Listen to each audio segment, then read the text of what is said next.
welcome everyone to the afternoon session of the Blueprint for Peace for Humanity.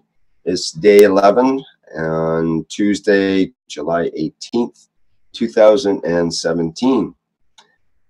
And I think we'll carry on basically where we left off from the morning session.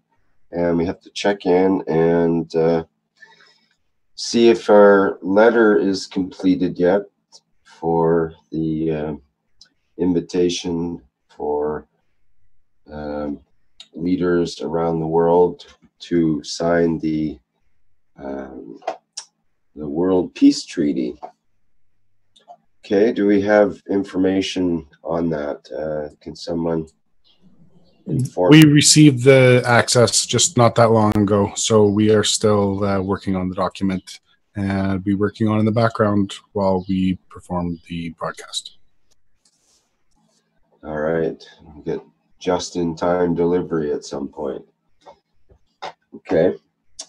Is there anyone that would like to continue with the line of thought from the earlier presentation today?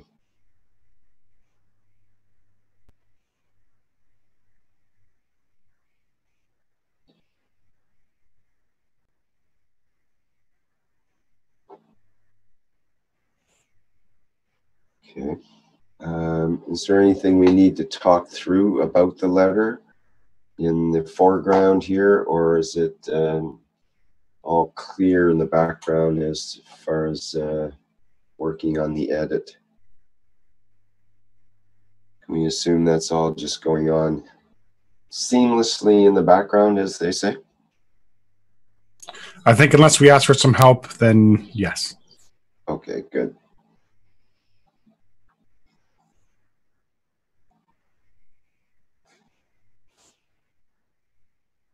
Okay, does anyone have a particular subject or topic in relation to this Blueprint for Peace for Humanity to lead off our discussion here, so we can have some framework to continue with?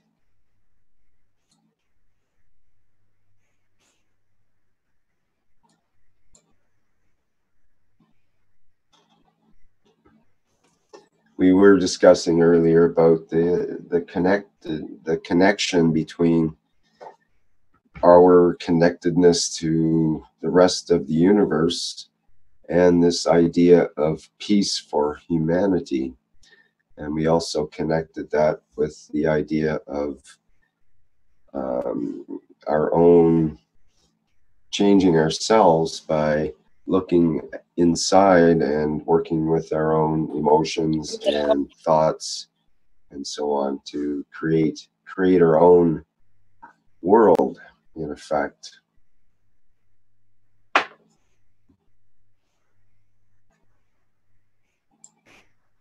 Well, and someone's got to help me here. I need a little fleshing out of these ideas. Does anyone have any more they can add to that? If you're an attendee, you can put up your hand and I can invite you in as a panelist where you can actually speak. And for people on live stream and other places, you can access the Zoom room, which is where we're doing the live speaking in. And that link is found in the Facebook links for the Blueprint for Peace for Humanity, and also in some of the website and other places where the links are found.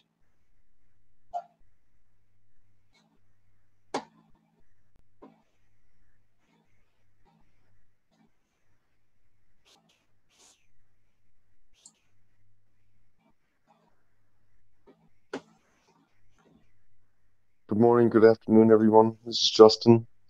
I'm wondering if we may have any of the news Mr. Keshe was hoping to try to give out today on what he was excited about yesterday.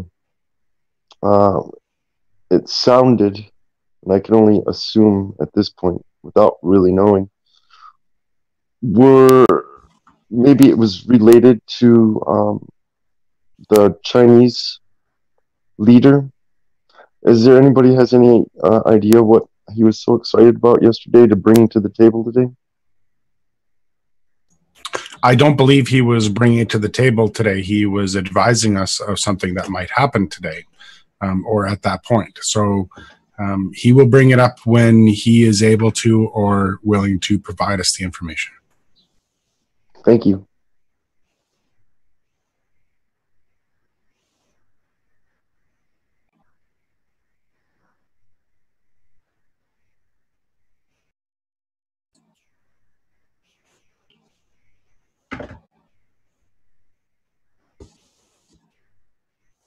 I'm wondering if there's any news events that have occurred in the last day or two that would be relevant toward the peace process.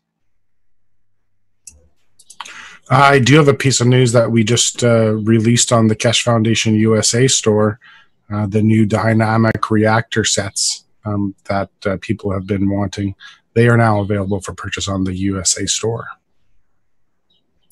Oh, okay. Maybe we could show an image of that. Do you have the link there, Vince?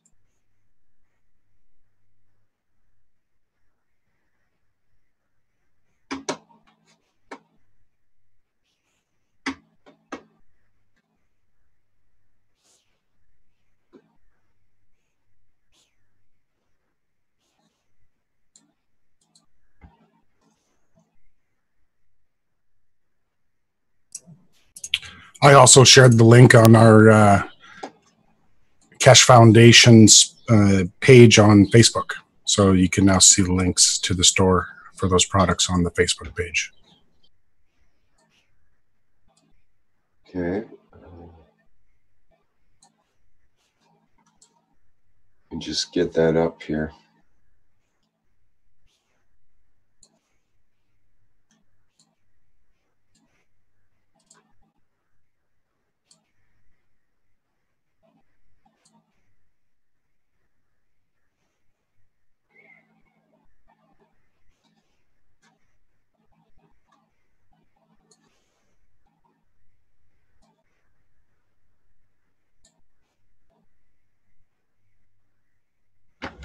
All right, we can see. Let me just try to make it a bit bigger. Maybe.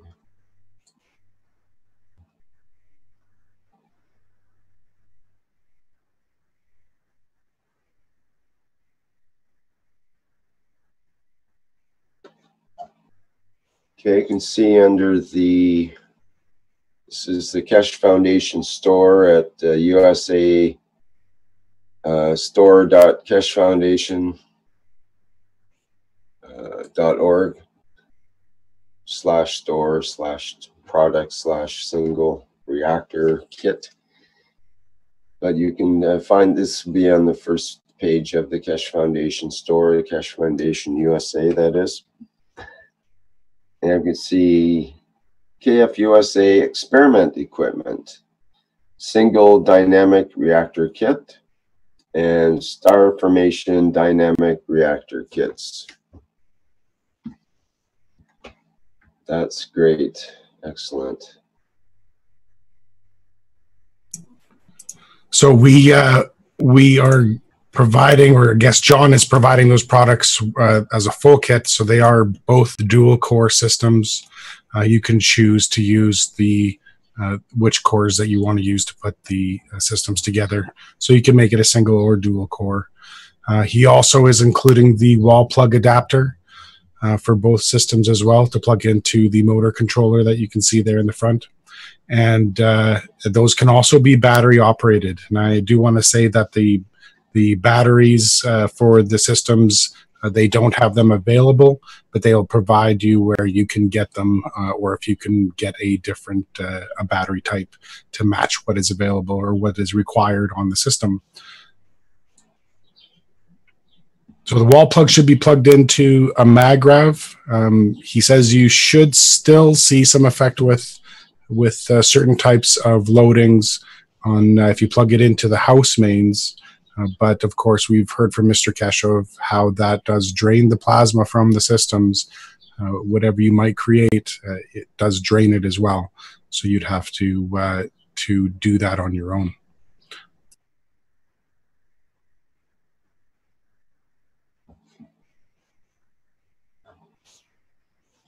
Oh, this is great. I like it. It's excellent. Very nice.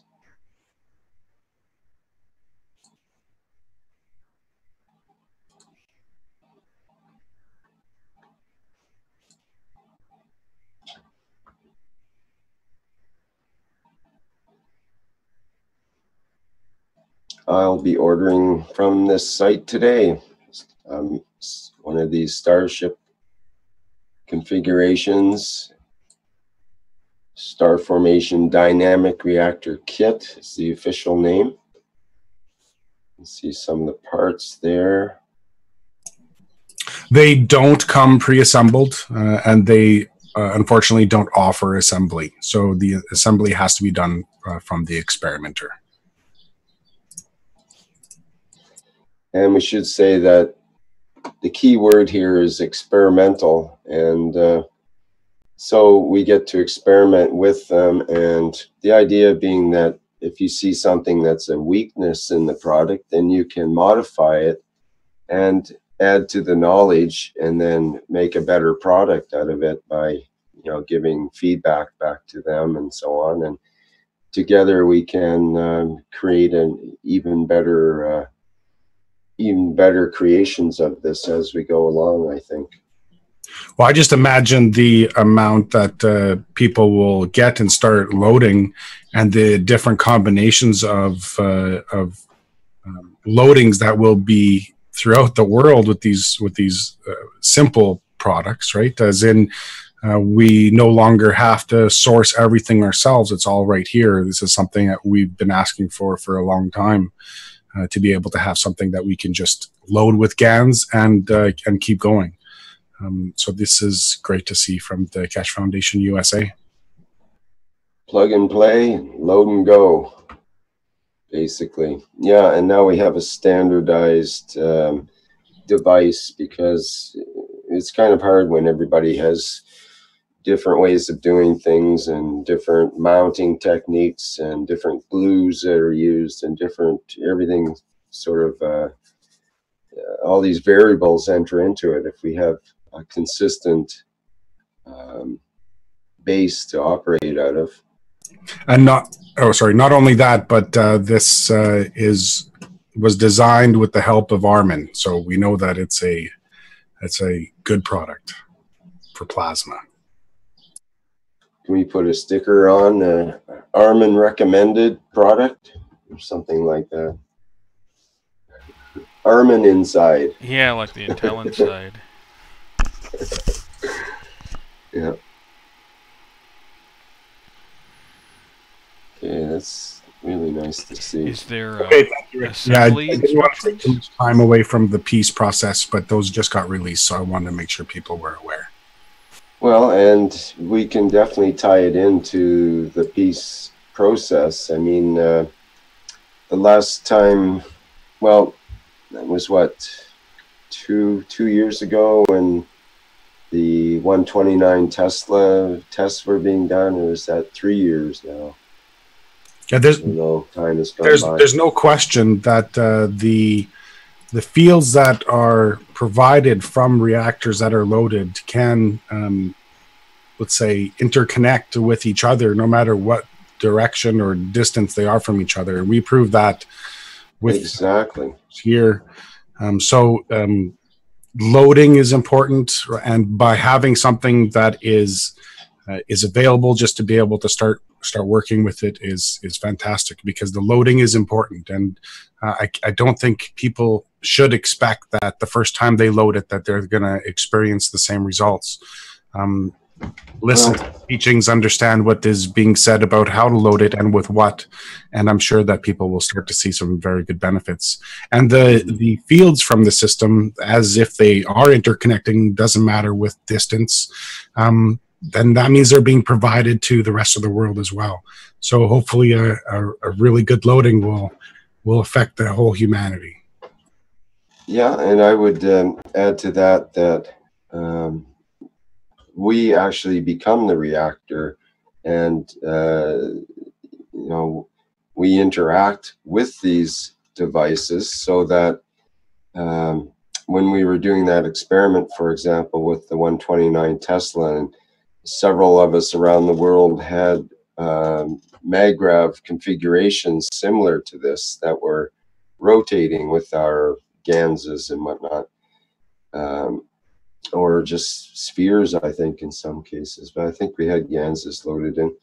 And we felt a connection with each other at certain points, at least during this exercise, and a connection especially with the main reactor setup that Mr. Keshe had set up, that was in the middle of this the famous 129 Tesla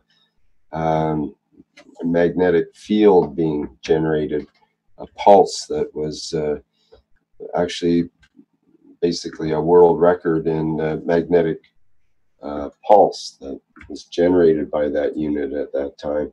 But we felt that it was not that magnetic field that was important. The important thing is that we felt this interconnectedness, and there were certain things that occurred during that time where I definitely got a message that, whoa, we really are connected.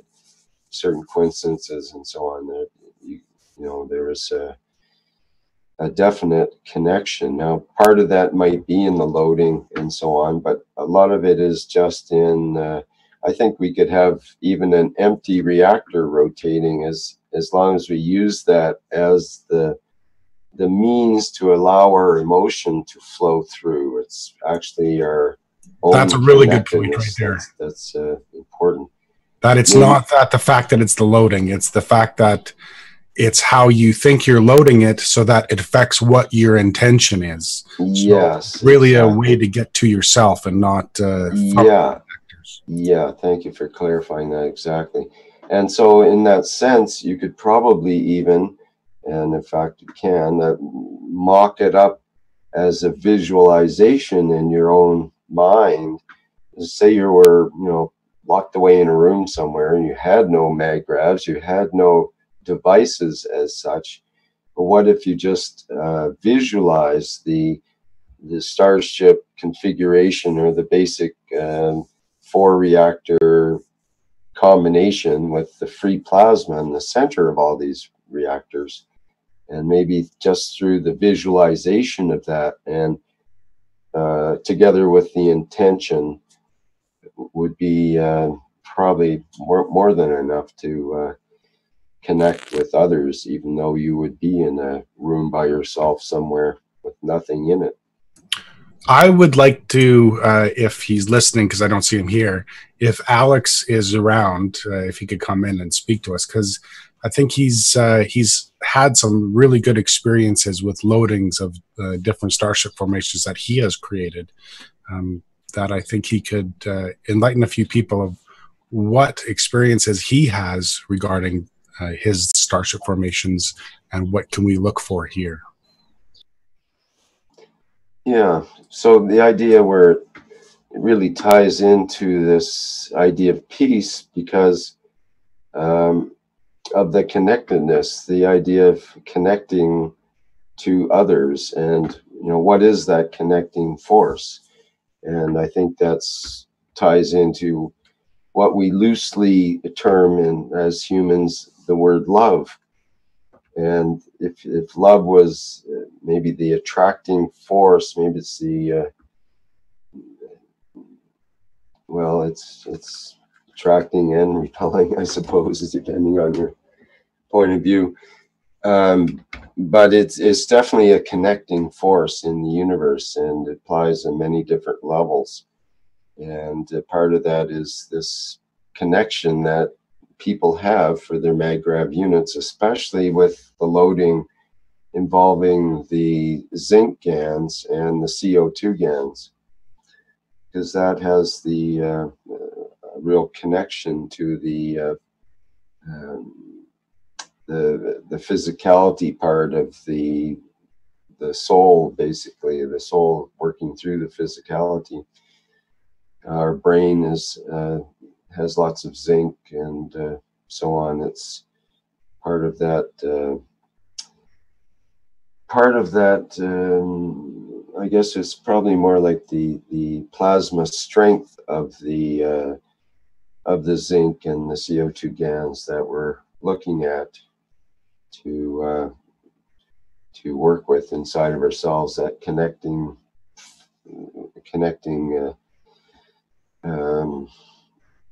sort of what you call it, connecting formula. What is involved with connecting? Besides one's intention, what is the actual science behind it? What is the if we increase the zinc strength of the plasma inside of ourselves, would we feel more of a connection, for example?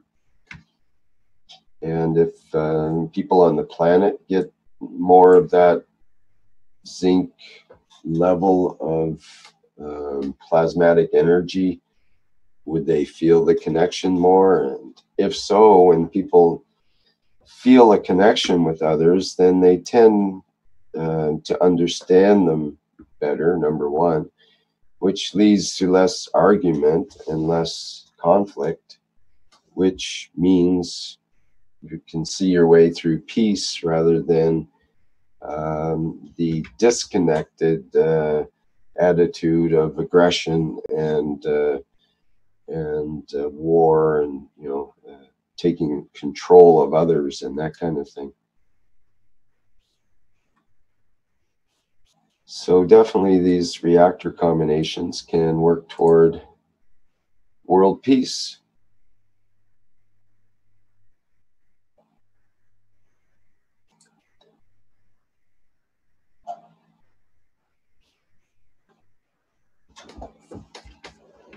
Okay, is there anything else about that or any other news that we'd like to share right now?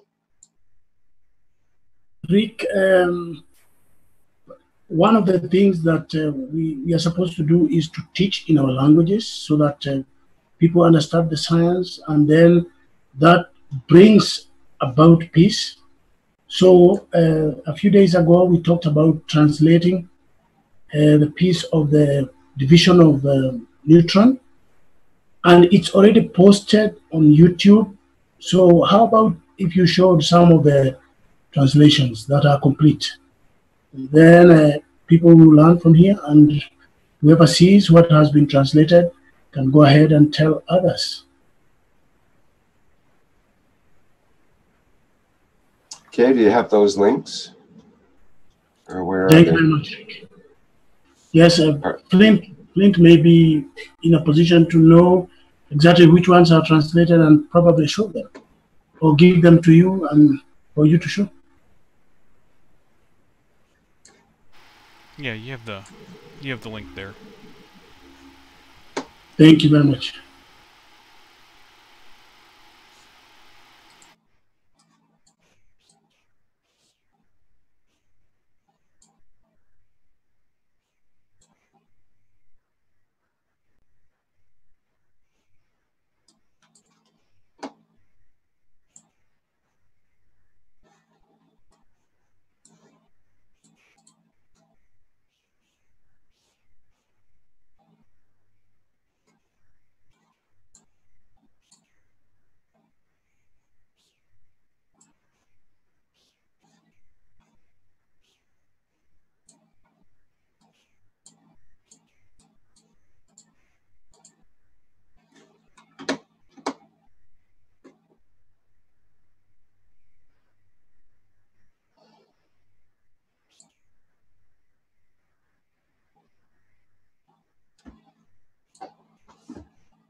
So,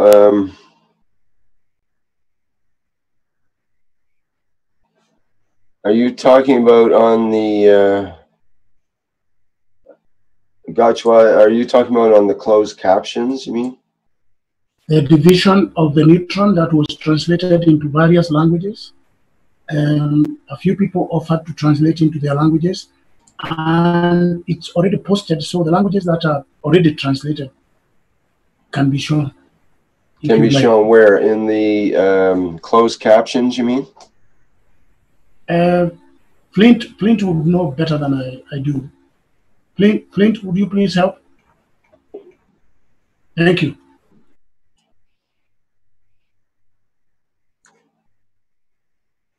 Okay. You just click on the gear there and yeah, okay, let me show the different subtitles there. Yeah, select so we can hear the sound, I guess. Perhaps, Flint, you can tell him from Amara which ones have been completed so that he can... Oh, they all show there in the subtitles. Okay, thank you. Yep. Okay, there we go, I see. Rick, you might want to change your screen share. I thought I already did once or twice here, okay. Maybe just stop it and try it again.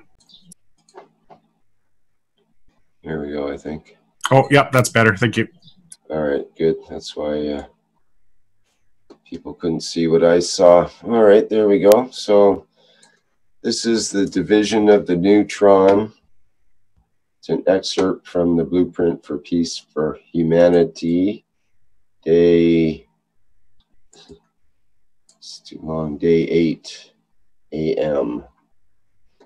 Okay, let me play through and I'll just cycle through some of the languages as we listen to Mr. Keshe talk about this.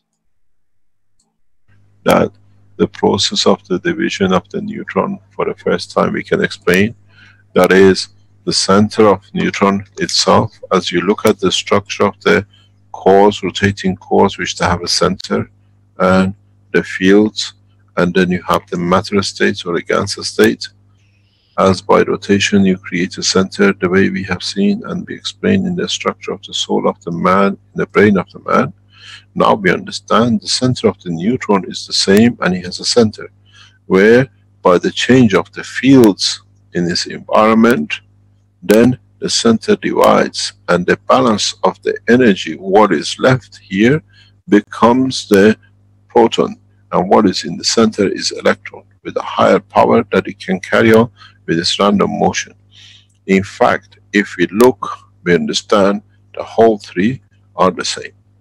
In the life of the man, when the blood circulation, which is surrounding the brain of the man, changes through the misfunctioning or a stoppage of the heart, the environment changes and forces the release of the soul into a new dimension. So the creation of the soul and the division, or the not the creation, the release of the soul from the center structure of the physicality of the man, the same way as a neutron division, which is the electron and proton, is exactly the same.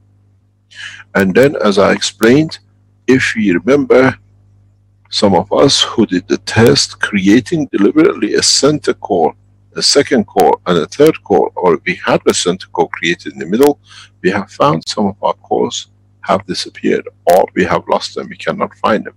They have gone through the same process, where the field forces in the surrounding has forced the trajectory process. So in all three, the creation of the release of the solar man and the division of the neutron, or in the same as with the cores, where we see the release of the inner core, is all the same. Now we understand. But now once we understood this, and we can elevate the knowledge of the man, we can dictate on the direction of this trajectory, or on the direction of the release of what you call the electron. This gives man a new dimension in the world of physics, a new understanding, and this will be written in the books of physics as a new chapter, going further into the structure of the material, going further in the structure of the plasma technology. As I said, plasma technology is the next step after atomic and nuclear. Now we spoke with the fields, now we have to speak. When we say nuclear, it means we deal with the nucleus. Now we are going inside the nucleus, and we have parallels, so we can relate one to another. We can go from macro to micro. We can go from the brain of the man into the neutron structure and the man-made system, which confirms and complies with the same rules and regulations in the space. This is what, as I said, will shock the world of nuclear physics. For the first time, not only we say neutron is a plasma, electron is a plasma, proton is a plasma, we can show the birth of proton and electron. We can show how and where they are. In fact, it's the center itself which, due to the change in the surrounding, in the strength, gets released. And as it's released, trying to find a new balance, it creates a new life for itself. And this comes back to be the same. That's why we see not much change in the size of the electron, proton and neutron. Because it's the center which has changed, and now this in rotation and the forces from this have to create a second process. And this will go on. It's the same as the creation of life on this planet and the universe.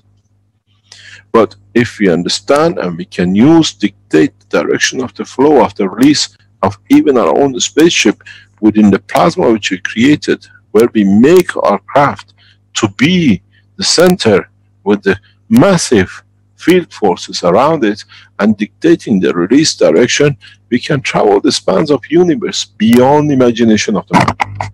And this is where we are going to. But at the same time, once we understand this, it opens a new era in the world of the peace.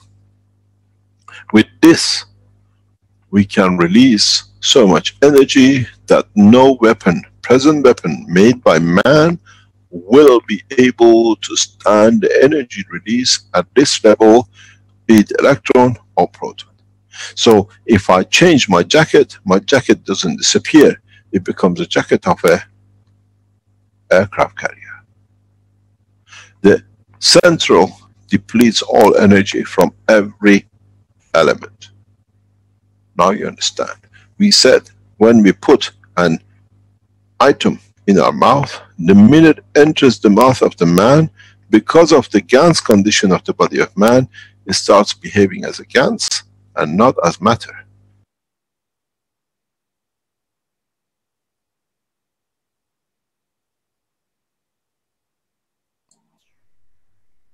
Oh, okay, there you have it.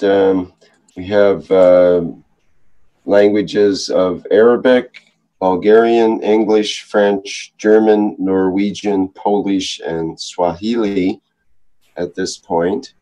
And if anybody would like to volunteer to translate videos like this or other transcriptions, please feel free to sign up as a volunteer at the Keshe Foundation. I think you have to go through the human resources section of the website to actually sign up. Just KF SSI/volunteer.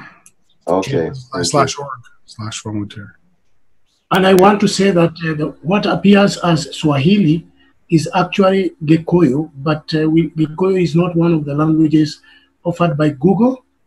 So it's not Swahili, that the translation is in Gikuyu. But okay, thank you for clarifying that. If anybody can have Google include other languages, that would be very, very good. Thank you. Thank you very much. And if I may also say that, thank you very much to all those who have translated and to those who will be translating. And as an example of how to teach in our languages, already those who have translated have a complete lesson that they can teach for months and months to different groups in their own languages. And this may show us how to proceed from here. We can select parts, the gems that Mr.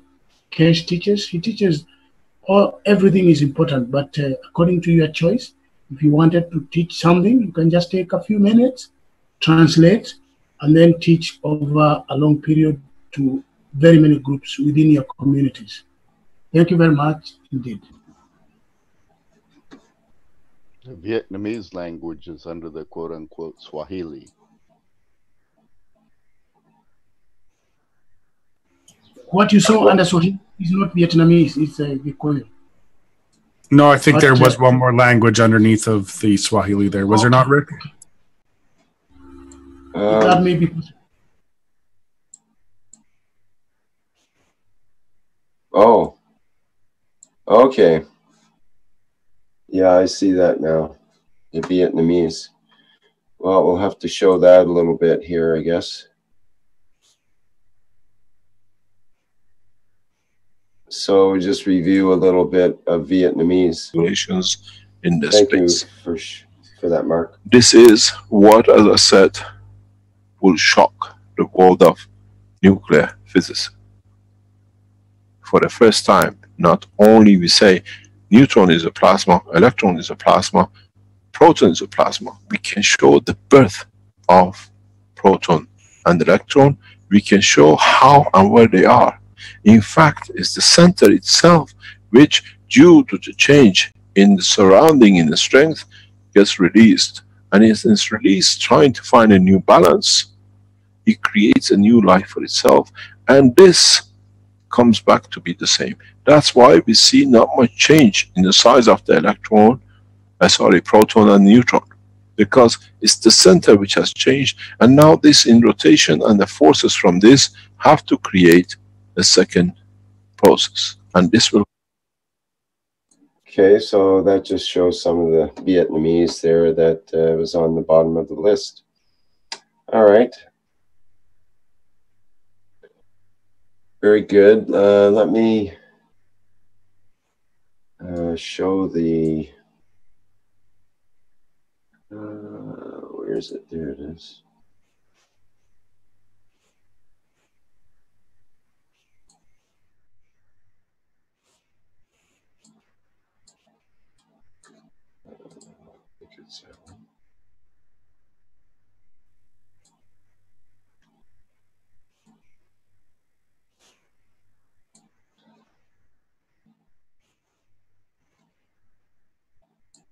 Oh, it's the wrong one.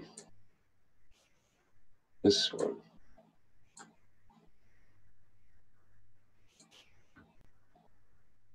Okay, I think I got it this time. There we go. This is the site that... Is that the site you were recommending, Vince, in that short little kfssi.org/volunteer?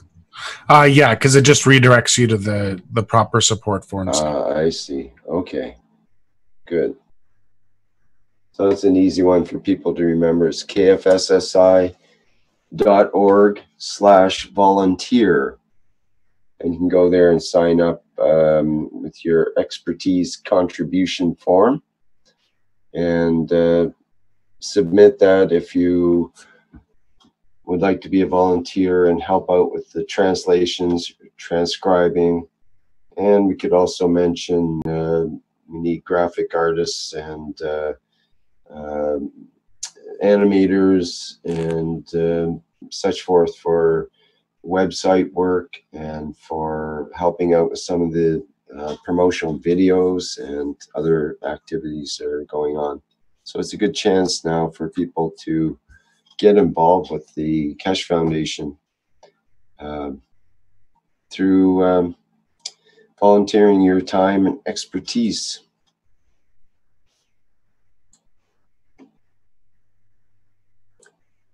Anything else you'd like to add about that, Vince?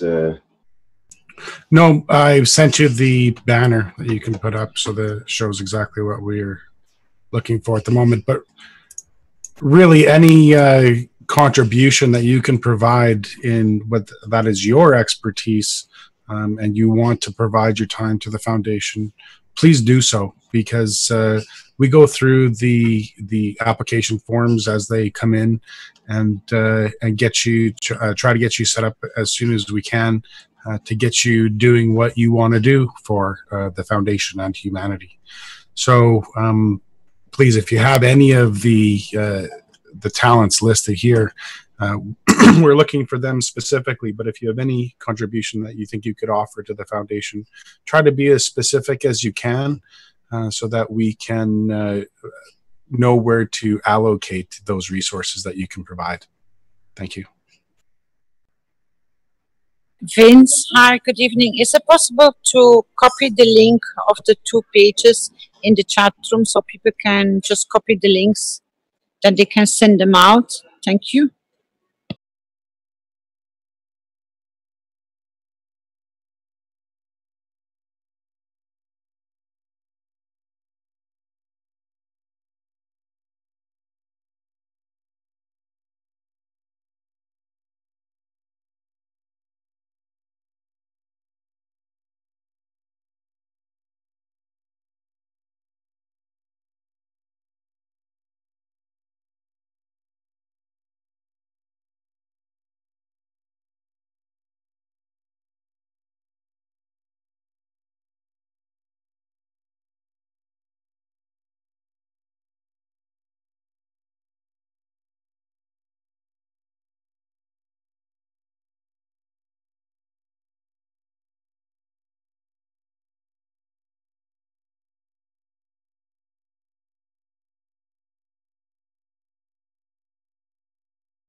Rick, are you still there?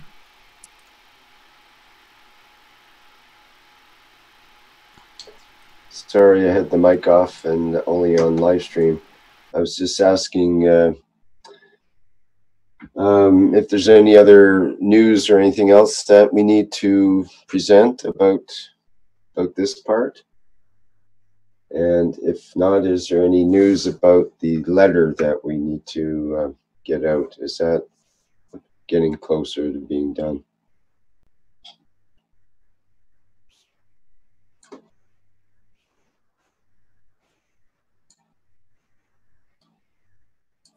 Still working on it. Hey, hello. Hello? Hello, it's Pia. I just want to ask you if there is a special site for the excerpt videos, or is the videos connected to the other workshop? For which videos, pardon me? The except the specified video, you make a shorter version. Excerpt. Yes, exactly. Oh. Thank you. Okay, right, yeah. I can make that link available. Yes, it is another playlist in the YouTube channel. Okay, so they are mixed up with the other workshops videos. Well, yeah, if you go to our YouTube channel, go to playlists, it is another playlist there. I forget what it's called.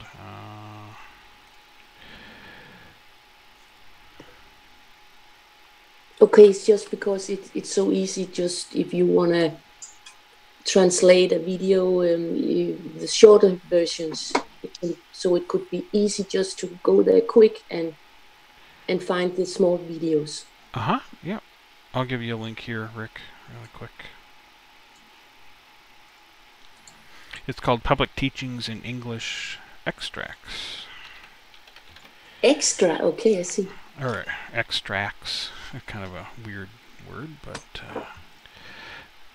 just got a few videos in there now. I actually think it could be a good way to quick to get some information out for the mass teachings, to do more with those small videos.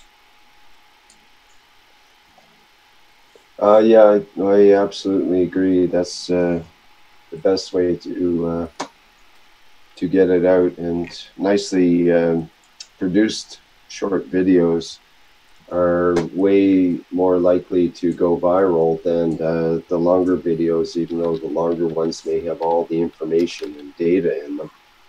They still won't go viral just because they're too long.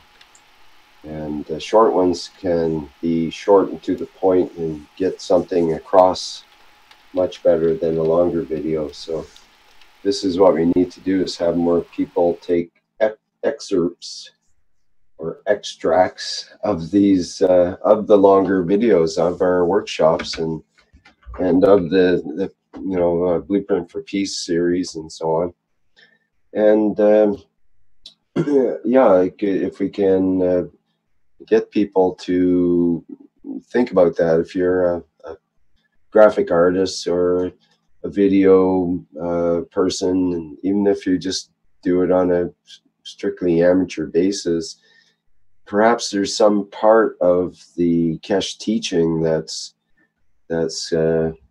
gotten your eye or ear, let's say, and maybe you can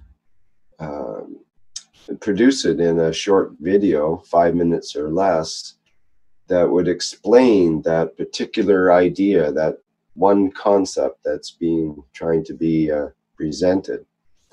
And if that can be supported with, other pictures or having the text written out, like the transcript, and especially in all the languages and so on, if that can be done on some short 5 minute or less videos, and we can start getting them out to the public, and there's a chance that some of them might go viral and really help to get the teaching out there in a faster way.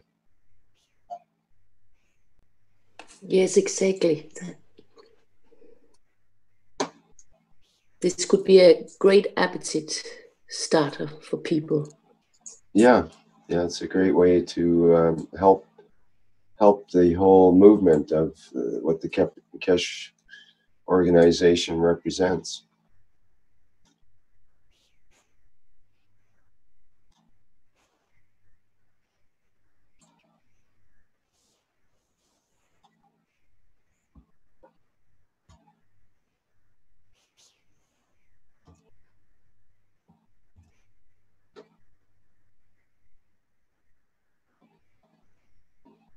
Okay. Do we have any new topic to introduce here while we wait for the letter?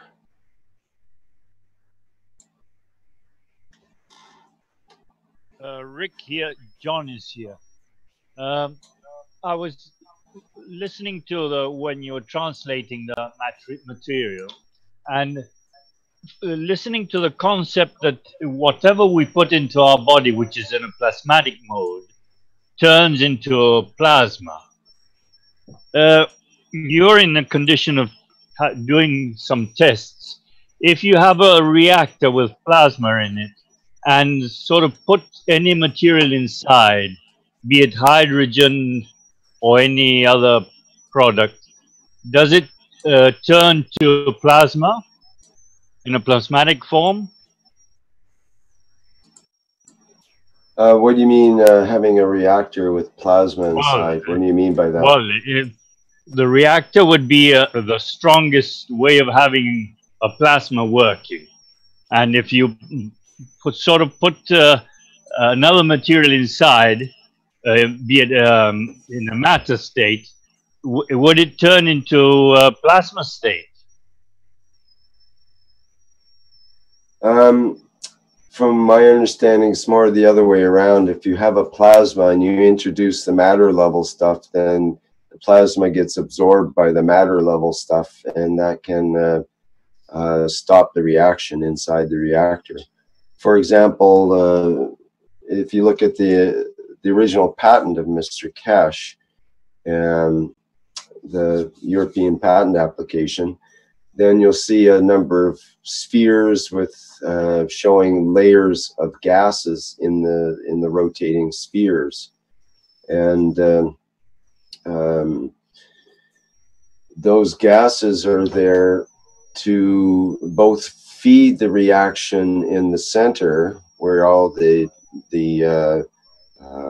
free plasma is operating, but at the same time, the gases protect the walls of the reactor such that the active core plasma does not touch the walls of the reactor, because if it touches the walls of the reactor, the matter level walls of the reactor, then it stops the reaction, stops the plasma process. So how do you stop plasma from touching the walls of a reactor? Well, you have to line the walls with something that either repels plasma or is made of plasma or has some sort of fields that contains the plasma. But to introduce a bunch of matter level stuff that is basically a contaminant for plasma. Now, if you're talking about really strong fields, like, for example, the plasma of the sun, try introducing some matter to the, that kind of level of plasma, and it will surely disintegrate. If it was, comparing, you could put the entire planet Earth into the sun and it would probably, disintegrate into its component parts because of the difference in field strength of the sun versus the matter level of the Earth. But if you're trying to create a tiny little sun inside your reactor and you're just getting it started and it's just being born and it's just having the reaction starting, then any heavy matter level stuff will tend to snuff that out very quickly because it can't get going. You can't have that plasma form unless it's in its own sort of vacuum condition. As soon as the matter level gets in there, it's the same as creating just a regular plasma inside of a vacuum chamber. If you've got a bunch of matter level stuff, it'll interfere or at least interact with the formation of that plasma. But you just given the example of the sun. If we put matter into a sun, you said it disintegrates, but in what form would it disintegrate? In a matter state or in a plasmatic state? Well, it would turn into a plasmatic state is the way I understand it. Well, then that's what I was the concept I was trying to put forward. Yeah, and the concept I'm trying to tell you is that if you're doing that in a reactor, you don't have a full-blown sun the size of the sun. You've got a tiny wee little beginning sun trying to be born as a sun, let's say. Well, fine, yeah. And that can be extinguished immediately, very easily, because we don't normally have suns in our, plasmatic, in our condition here on planet Earth.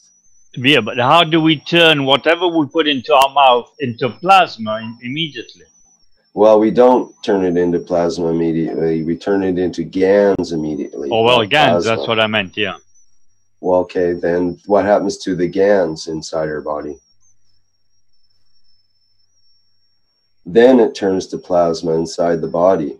That's when the energy is released, but not until it goes through that digestion process. So, for example, if we were to take a glass of water or a mouthful of food and we start working it with our digestive juices and so on, it immediately becomes gansified. It becomes a GANS product rather than the matter level that it starts out as. So then the GANS works its way through our digestive system, turns into the plasma where the energy is extracted from it, and then goes back into GANs, and then finally comes out the other end as the matter level again. May I analyze what you just said? Energy is extracted, or it just transfers energy and it also keeps its own energy. Energy only transforms itself, it doesn't disappear. Right. So the energy of the GANs, you might say, is transformed into plasma for use in our body. So that's how everything runs. Does that make sense? Yes, yes. I'm analyzing the different steps in my mind, and sort of if one talks it with somebody else, you sort of analyze it from another point of view, and something new may crop up. That's my way of looking at it. Right. So, I mean, you could look at the process in more detail if we wish to. I'm not sure if it's relevant to our discussion on peace, but everything is relevant in one way or another. I had a discussion some time ago with somebody here in Spanish. He was saying he was making a lot of tritium, and I said, "How are you making it?" And he said, "I'm just putting hydrogen into a GANs and into a vortex and transforming it." And I said, "Well, I doubt about that, but well, now I'm sort of thinking of the different ways one could make different materials."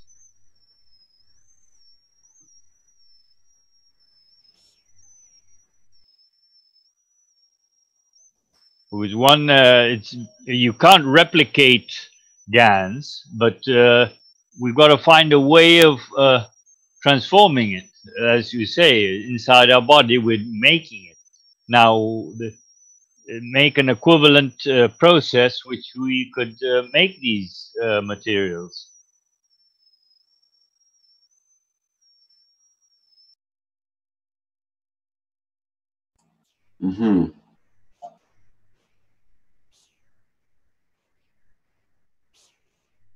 Well, that's part of the transformation that's going on the planet, is learning how to transmute energies and materials and form new elements and whatnot. Yes, exactly. You've said the correct word. I mean, if we're all transmuting materials in our long bones, and the animals are doing this also, nature should be able to do it in some other process.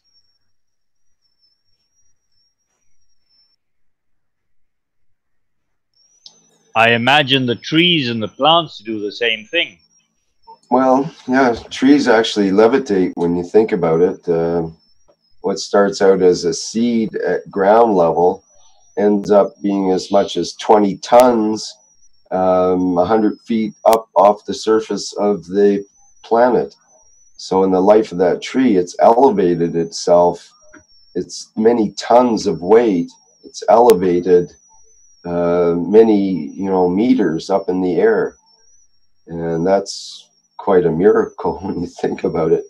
And trees that's what they naturally do, is they're anti-gravity devices. They actually always grow against gravity. You don't see trees growing downward normally or sideways unless they're really forced into it.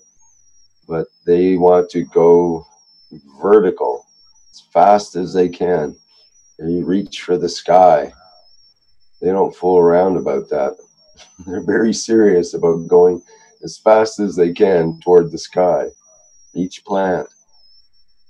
Yes, the capillary action of the juices also. They can go up to 100 meters, and if you think of it, you can't pump water up over 10 meters because of your vacuum you produce, but the capillary action carries the juices 100 meters up. So you're quite right there. There's sort of a anti-gravity action there.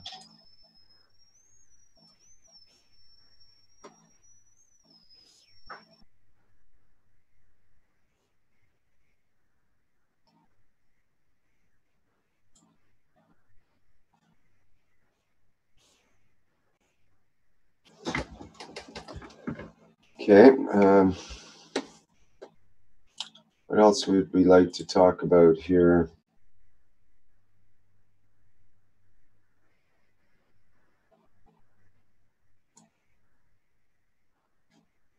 I have a suggestion, Rick. Hello, this is Alberto. Hi, Alberto.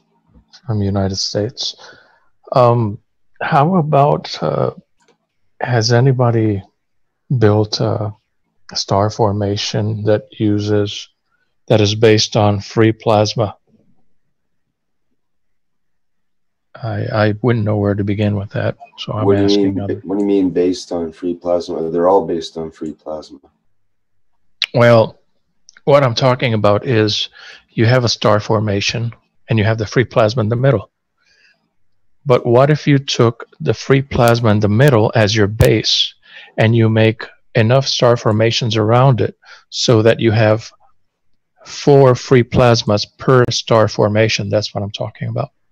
So you actually have a whole bunch of star formations to get a star formation made of free plasmas. Right, yeah, that's one way you can have like a control system. You control the free plasma with other free plasmas, essentially. Yeah, yeah. So you would have I'm sorry, go ahead. Go ahead, no, you go ahead. Okay, so we would have a free plasma made by 4 free plasmas, so we have something very special there in the middle. Yeah, but the thing is, if you have 2 reactors, you have a free plasma in the middle. If you have 3 reactors, you have a free plasma in the middle. If you have 4 reactors, you have 4 free plasma in the middle. If you have 5 or 6 or 7 or 8, you still have a free plasma in the middle. So possibly having 4 free plasmas in a certain configuration might interact with each other in a special way to produce another type of free plasma. But all of those reactors will probably be interacting with each other in a way. Perhaps not if we can keep them contained. Yeah, so if anybody's played with that idea, I'd like to hear about it. It would be a sort of a flower of life in 3 dimensions. It would be beautiful, wouldn't it?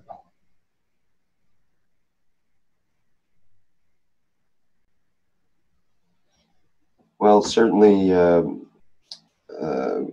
Keshe Foundation has experimented with different configurations, and Mr. Keshe has had, I don't know, up to a dozen or so reactors all working simultaneously in different configurations. So that's, you know, he works with that in terms of the free plasma would be operating from each of these reactors and working on the bigger picture, the greater field, you might say. Well, one of the things that comes to mind is that, remember the Coca-Cola bottle reactors? They have inside, once we make those, they have inside a plasma of deuterium. So I'm wondering if we take 4 of those bottles and put them in a star formation, we have the plasma already of the deuterium in each one of them. But to make it work, we would need 4 different size bottles. The top one would be number 1, and then the second size one, and the third and the fourth on the bottom. And that way we could have a very nice interaction and create a very nice free plasmatic field in the middle. Now, if we can build 4 of those, or 16 of those, or as many as we can get, it would be very cheap. Doesn't cost very much money at all. We'd have to buy that. We'd have to drink a lot of Coca-Cola, I guess. But then we can use the bottles. Oh, yeah, we have to be careful not to drink, not to put our mouths to the bottle. We have to empty it into a cup. Otherwise, we change the structure of the bottle inside, and it's not going to work. So if we can have 4 different size bottles of Coca-Cola, and we create this free plasma reactor, it doesn't even have to move. We just place them properly. We make sure that they're secure, and then we make 4 sets of those, and then we would have a beautiful, beautiful free plasma energy right in the center of all of that. It's just an idea. Can you demonstrate by annotations that may help, please? So instead of saying we place one here, then we see where you are placing it. Thank you. Maybe I can do that. It's going to take me a few minutes to get the computer up and running. I can make an annotation screen if you want to annotate on it. Yeah, go ahead. That would help.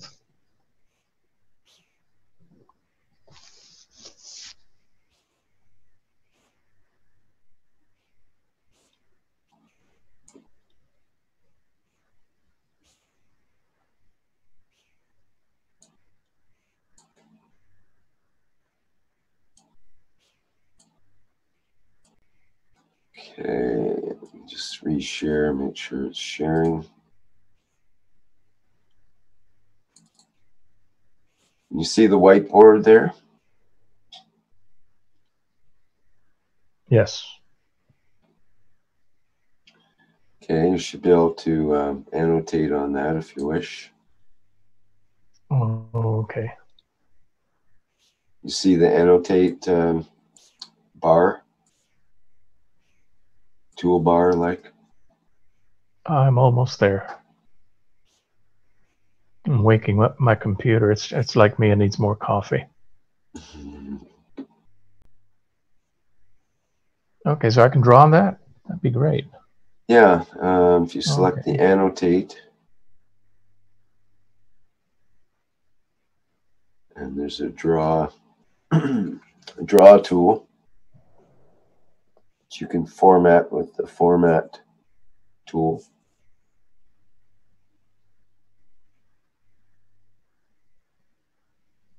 Alrighty. So we have a little Coca-Cola bottle here. Oops, what did I do? Okay, still there. Yeah, Good. It's there. Alrighty. Then we have a bigger one here.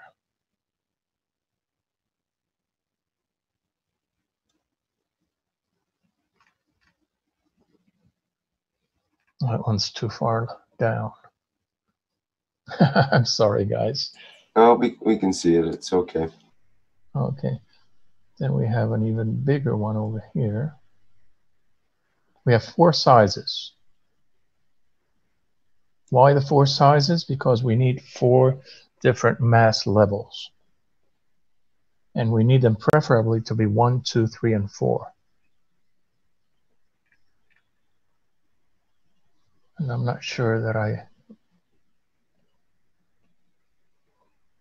okay, let's see. Can I bring that up anyway? Not sure I can. Can you do what? It's I think it's too low, but you know what? I'll just keep on going. Okay. And then there's a huge one over. Oh, that one didn't come out right. Right, that last one didn't quite come out right. How do I erase it? There's an eraser function, and you could also undo. So you could undo, it should take out your last line. Oh yeah, I'm understanding Mr. Keshe now, and when he was learning how to do this thing. Mm-hmm. It's not easy. Oops. Oops. Was that the clear? Well, let's start. I guess I did. Okay, let me get a full screen here because that's part of the problem. I don't have a full screen. Just think that was your practice run. We support you. We know how hard that is. Oh, thank you. You can redo, and then everything comes back. Mm-hmm. Okay. little bottle here.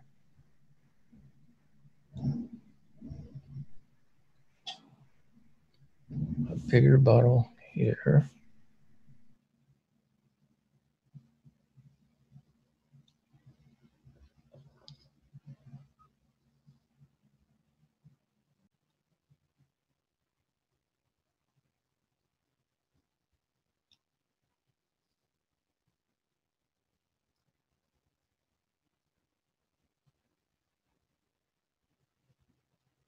Okay, I'll try to hurry up. I appreciate all you guys' patience. Okay.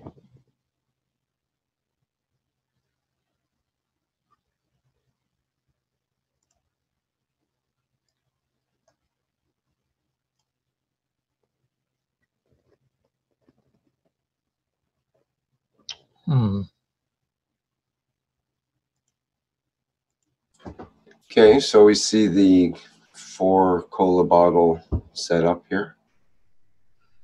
Yes. Okay. So I'm trying to raise the little bottle, put it on top of those other 3 over there. Okay, well, you should be able to use the eraser and erase it. Well, it's not working.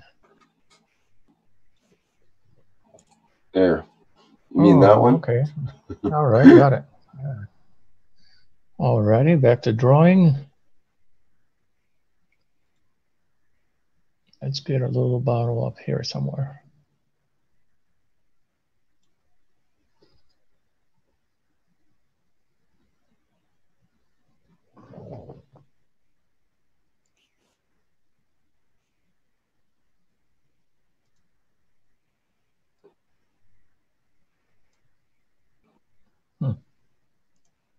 Is it not coming out?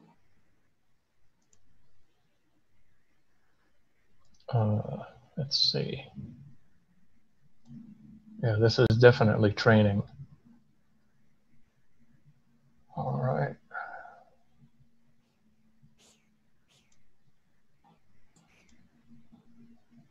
Let's see. This is a very little bottle.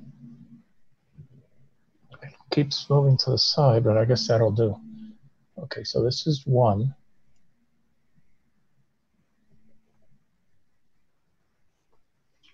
You see my mouse? No? We don't see the mouse. No. Okay, well, I'm having a bit of trouble over here because it keeps, I draw something and it keeps moving out of place. But just see, that little bottle up there, that's your top reactor. And then the 3 bottles, the 3 thin line bottles, those are your bottom reactors. And they're all different sizes. All 4 of them are different sizes. The littlest one goes on top. Now, we're going to have those. All we did was make a regular Coca-Cola reactor. And because they're different sizes, the mass is different, and there's going to be an interaction. So we're going to have a free plasma energy in the middle of the reactor, as we usually do with other reactors. So we build 4 of these, and we make a star formation out of the. So we're going to be working with 16 bottles, not 4, and we place each one of these 4 in a different place, just like our star formation, and 1 on the top. That's the idea. So we're going to come up with a free plasma field in the middle, which is made by free plasma fields, and it should be pretty special, I think.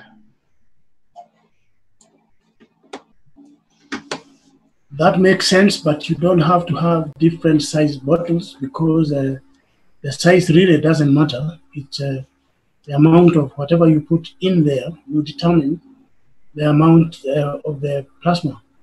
I mean, there is no way you could have all these, if they were all of the same size, there is no way that they would be of the same equal strength in terms of fields.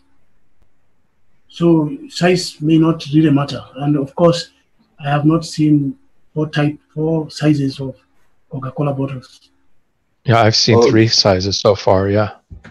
Well, Yeah, this is I what think Mr. Keshe discussed, though, Gatua, that it would be the volume of the material that would be different. Right? Exactly, So that's what I was saying. you could have. You're saying you could have 3 all the same size bottles, but with different volumes in them. Exactly. Yeah, that's what I meant. Thank you very much. Yeah, but you see, we won't have anything in there. They're going to be dry. So the mass is going to depend on the mass of the bottle in this case, because we're not keeping any liquid inside of these. They're just dry reactors. Which is what. How are you going to get your plasma inside then?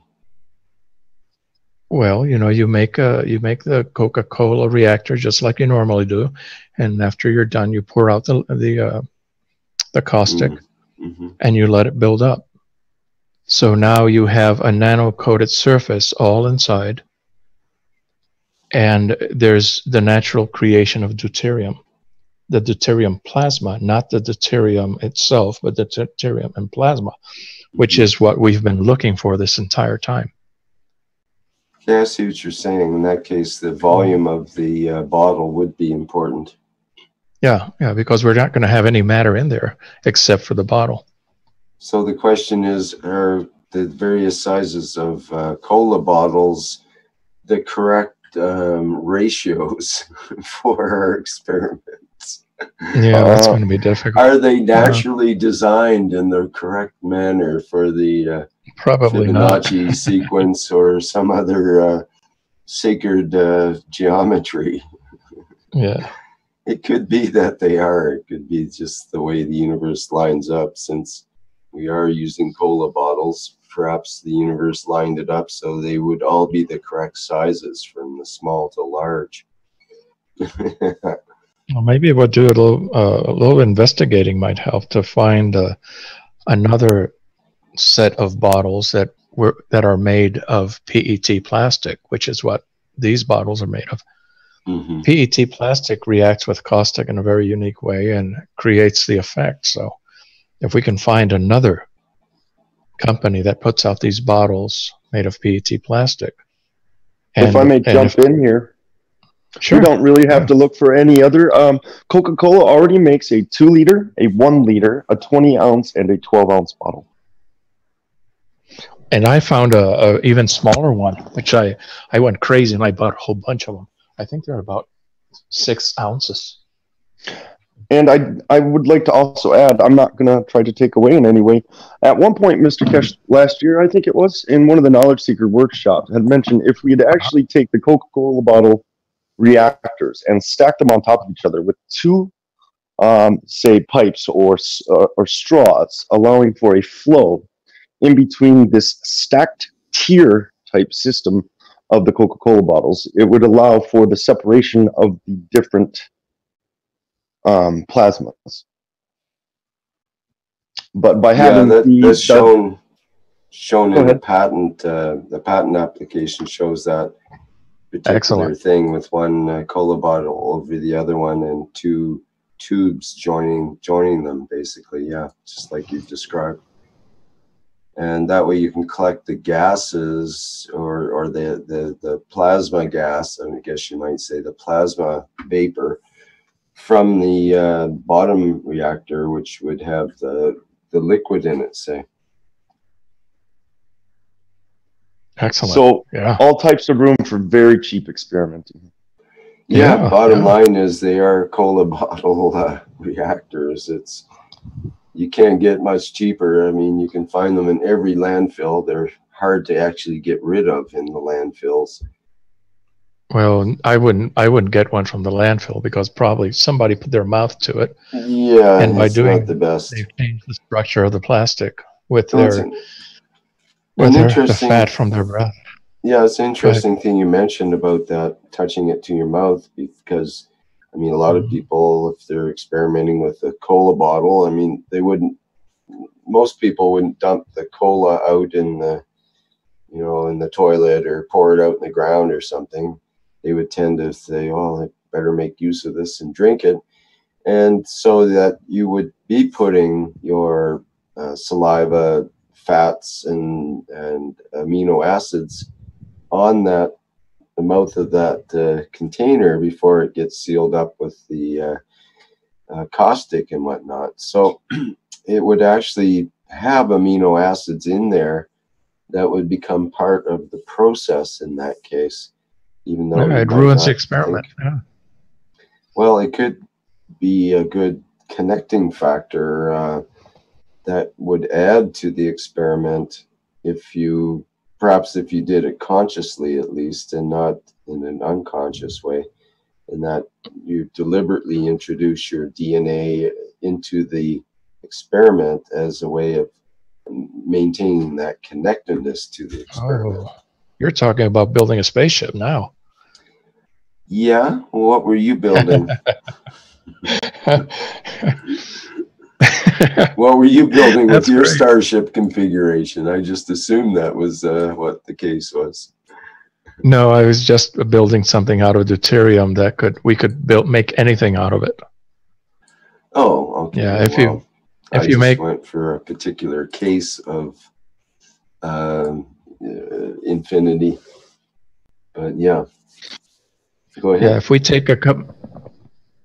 I'm sorry. If we take a couple of these star formations and place them next to each other in the configuration of tritium, let's say that we're pretending that we're building a tritium atom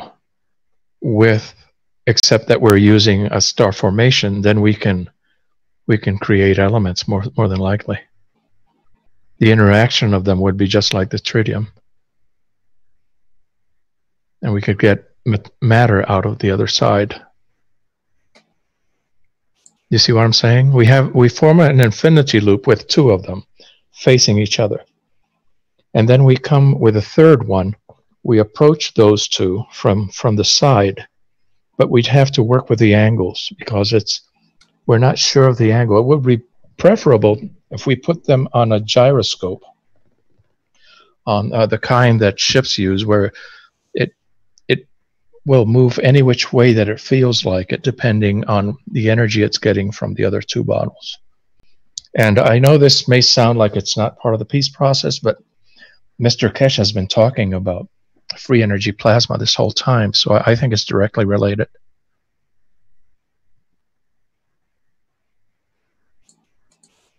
Put them on a gimbal. Yeah, I think that's the name for it. Yeah. Yeah, because we have to let it find its own place, its own.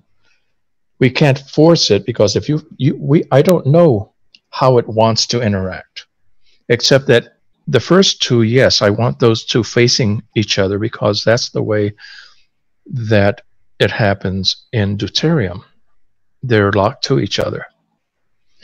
But then when you come with a third bottle, you have to allow it to find its own position. That's just my opinion. That's a great opinion. And I've seen one of the knowledge seekers actually doing this with the balls on the ceiling tied to a string, simply hanging. So they find their own position and then lock into place. Okay, well, I'm talking even of more flexibility with a, did you call it gimbal? It's just like a gyro, except it can move in any direction, 360 degrees. I mean, not just 360 degrees. Yeah, that's a gimbal. Up or down. Yes. They use them on boats, for example. You can put your drink in the gimbaled holder, and when the waves hit, then the drink stays vertical with the center line of the earth or whatever. Yeah. Also, so there's a lot we can do with Coca-Cola bottles, so much, because the Coca-Cola bottle has enormous amounts of deuterium in the plasma state.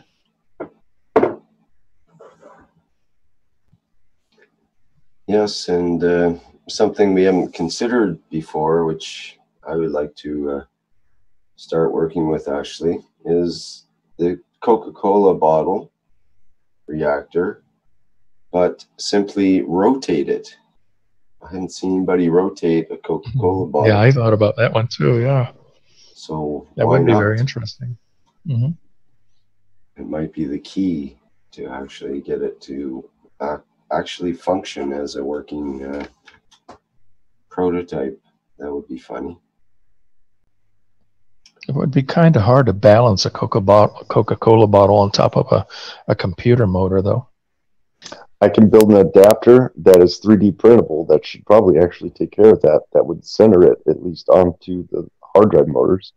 It's actually very easy because all you do is glue the cap onto the motor, and then you screw the bottle onto the cap, and as long as the bottle is centered, then you know, it'll, as the glue is drying, you make sure the bottle is completely centered and rotating in line and so on. And it should be more or less, what do you call it, self-centering once it gets rotating and so on, as long as it's very close to start with. Depending on if you wouldn't want to rotate it with caustic in it probably, but no, it has to be dry. This is after the caustic process. Rick, hi. Good evening. Yes.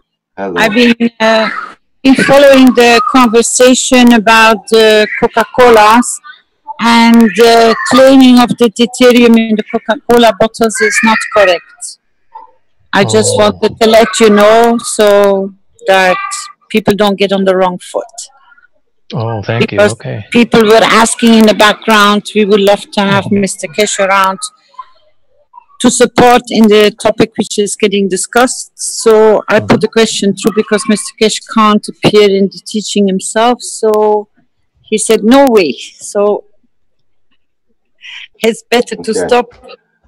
We'll stop that and get some advice from the pro when he gets back tomorrow. I agree. Perhaps. Thank you very much. Yeah, we really needed to know that. Thank you. Now, it's used to extract CO2. The carbon in the Coca-Cola is a support, as he always has explained, but no more than that. Do you remember you wanted to have extra extraction of carbon? Then we always were cutting the Coca-Cola bottlenecks off to add them. That's the only purpose they're good for. Oh, okay. No, thank you very much.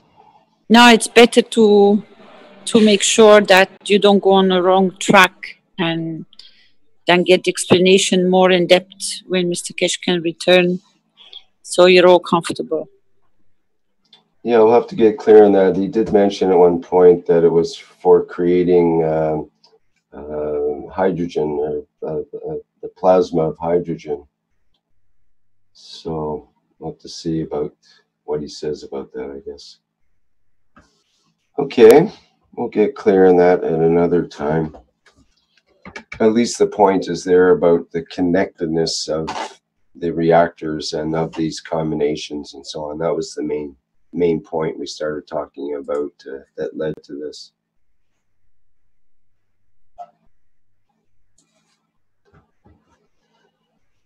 How do I get rid of that screen? All right, we can clear that. Is there anybody else that wants to use the drawing board while we have it up here?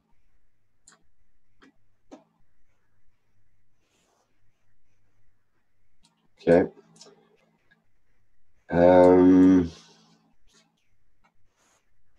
Do we have any word on the progress on our letter yet? We're going to get that before the next 1.5 hours. Countdown is on. Pressure's on here. Okay.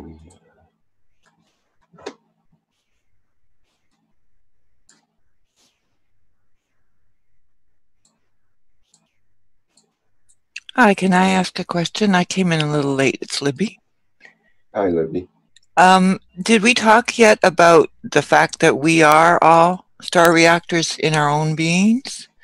And as we gather, even here, or in our thoughts, or in groups, that we have that plasmatic, free plasmatic power to work with? Have we talked about that today? You bet we talked about that, but Oh, thank well. you for not only bringing it up, but elucidating so clearly what we were talking about.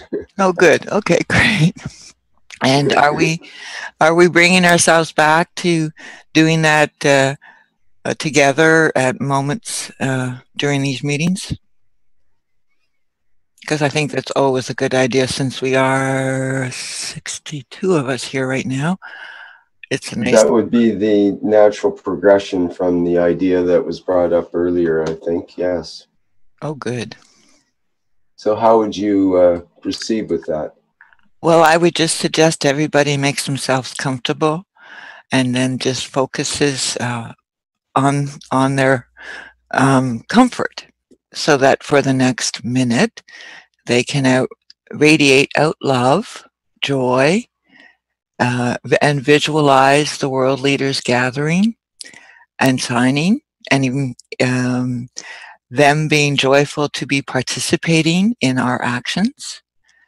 And however that comes to your mind, allow that to unfold with great joy in your heart, because it is happening. And the more powerful, the more we gather and do this, the more powerful it is. Does that work?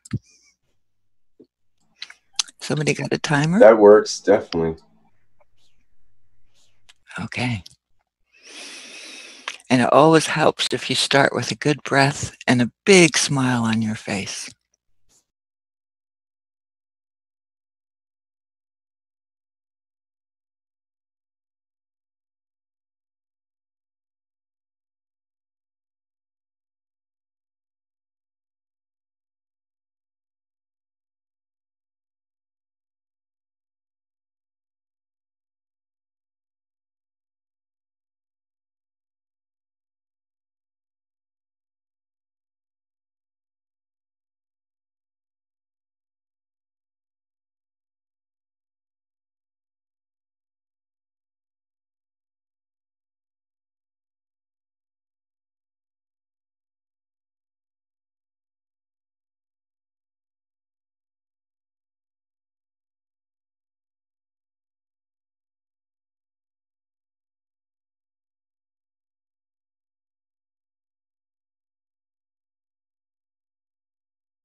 All right, that should be more than adequate for a minute to contemplate that. Thank you. Okay, so where do we go from here? We stay here until someone has a thought. I think if we allow silence in the air and everybody knows what we're doing, it allows for the spontaneity of creation to come through for us. I thought we were going to work on the letter, and then was that today, where everybody would be able to download it and act on it, or was that postponed? Yeah, the way I understand it is that the letter should be worked on in the background and presented to this meeting here, so we can actually work with the letter as it's complete. But Yeah, that was true. Pardon me? That was my understanding too. That yeah, it should be worked on in the background here right now and presented to us, is the way I understand it, because it has to be in the right form first, where it's editable, and then edited. And yeah, then, Gottwald, you can see the chat in Zoom, please. Oh, okay. Thank you.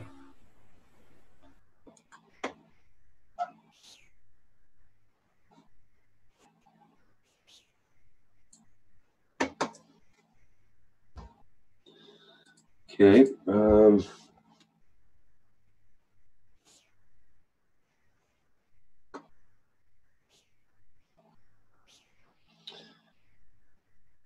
We've got someone with their hand up. Someone called George. I don't know who George is. You'll have to explain who you are so we can allow you to speak. I can't just allow anybody who I don't know. So if you can explain who you are and what you'd like to say or something like that, that would be good, and we can accommodate you. If there's any other attendees that would like to speak, you can put your hand up and so on. George says he's from Australia.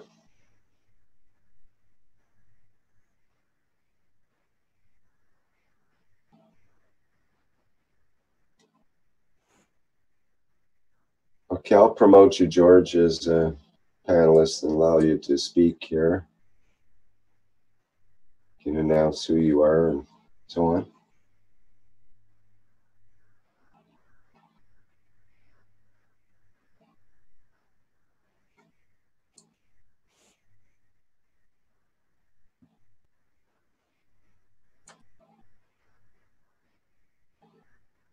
Not sure what happened there.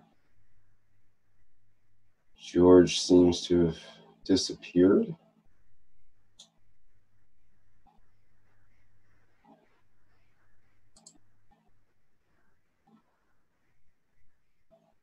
Not sure what happened there, George.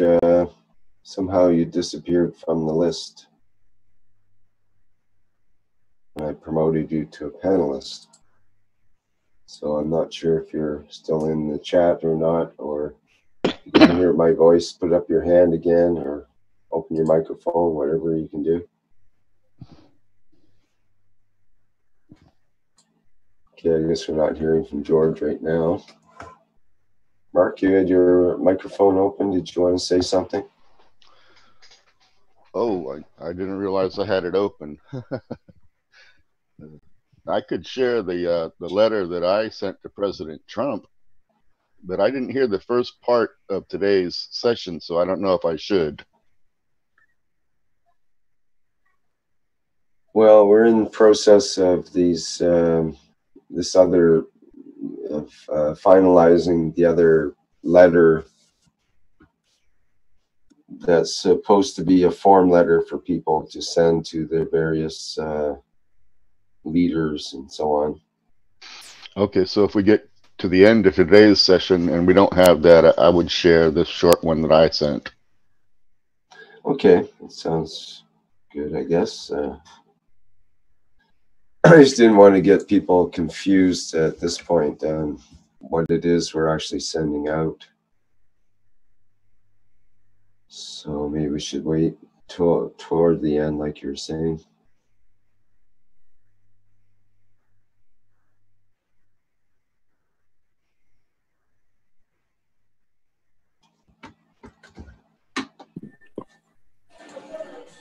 As I understood, they're working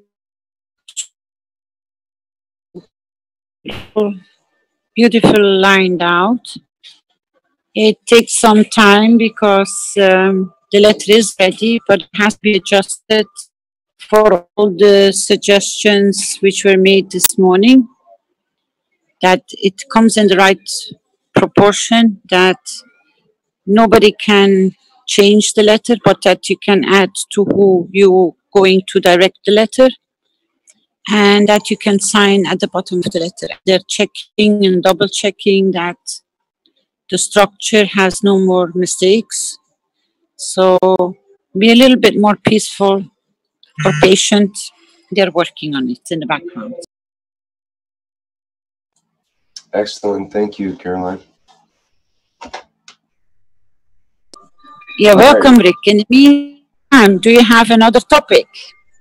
Well, we have George. George has come back. Let's see what George has to say. He's got his hand up again, and I'll promote him to panelist. And okay, we'll see what happens there. Hello, George. If you can unmute, and you should be able to talk there. Yes. Hello. Hi, everybody. George from Australia. Now, I was just wanted to comment about the topic, though, about the Coca-Cola bottles that we were discussing before. Yeah, just thing is that you need to hold it. The plasma, the free plasma needs to be held with something, and Coca-Cola bottle wouldn't hold it. So first thing is to create the plasma itself, one field, and then you can hold another plasma inside it. That's the free plasma. So that's what I wanted to comment about. Okay, thank you. We'll get more clarification. I think this we can make this a topic for Mr. Keshe and try to get our questions in and so on. Thank you. Hopefully tomorrow, or maybe in the Knowledge Seekers workshop. We'll see. Okay, thank you, George. Thank you.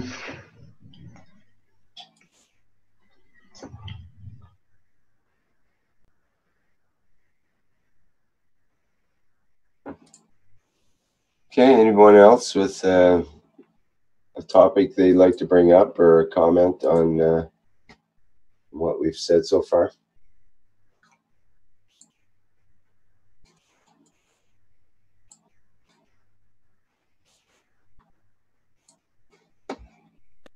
Rick, maybe we can have a few more experts in the topic of the star formation. I see questions are coming up in the chat to expand a little bit more on that one, please.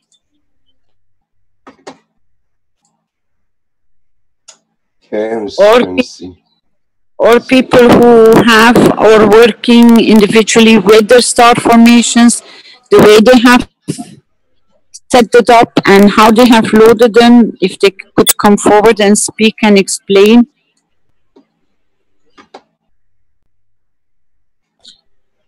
One thing I can maybe start the discussion is that I remember from Mr. Keshe, when he was talking about the motions, that there is one woman in the team and that she is the one who's taking a look. Sorry for the noise.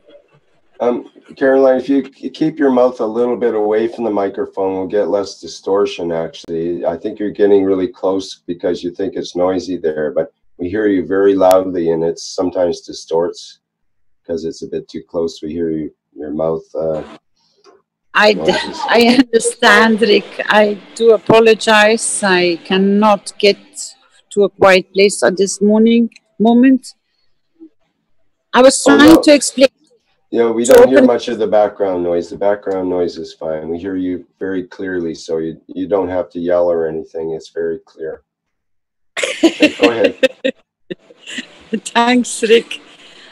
Maybe to open the point of the start, if there are motions present, because they're allowed to teach, they're allowed to share their knowledge, if they could step forward and maybe to give it a kickstart, is that I remember, because there was a topic written in the chat about the 4, and how the level should be and the position should be. And I remember him making the point out that there is only one woman in the motions, and that person is in a position or placed in a position that she can take. So the other positions are giving, which are the male part, but it's not up to me to go into further depth, but this is what I understood from his conversation, that I think one needs to be a taker, and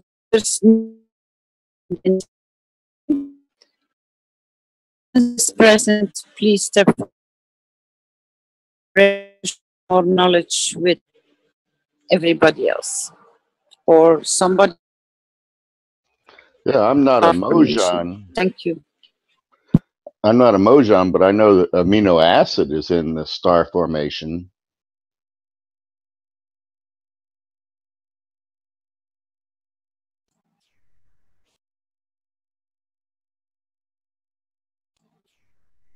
Okay, is there any Mojans here that we could hear from in the sound of my voice?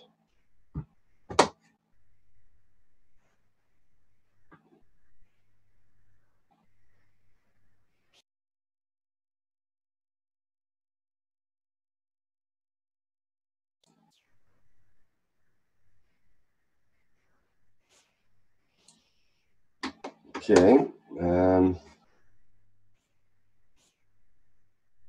Anyone else with star formations they'd like to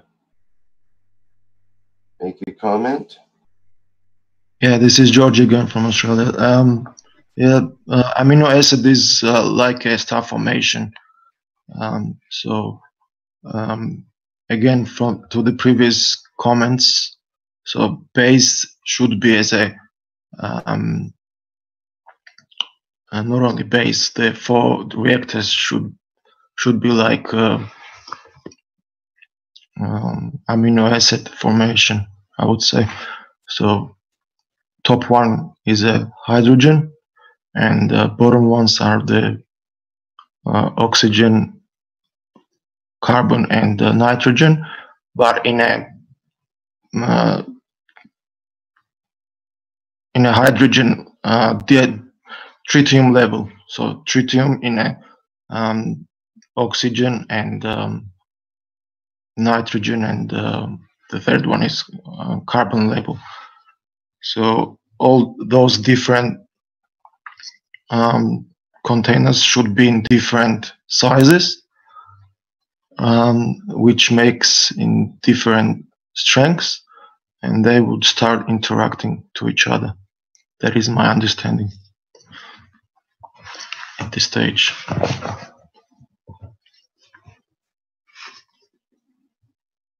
Okay, thank you, George. Anyone else want to? Can I share? Go ahead. Can I share my one of the drawings, if I can? Okay. I could explain it better.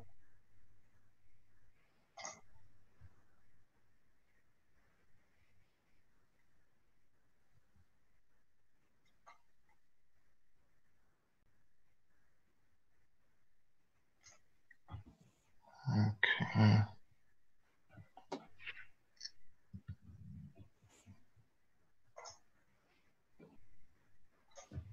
So you want to get the window ready first and then share the window rather than your desktop? Yeah, actually I don't have anything on a desktop, so can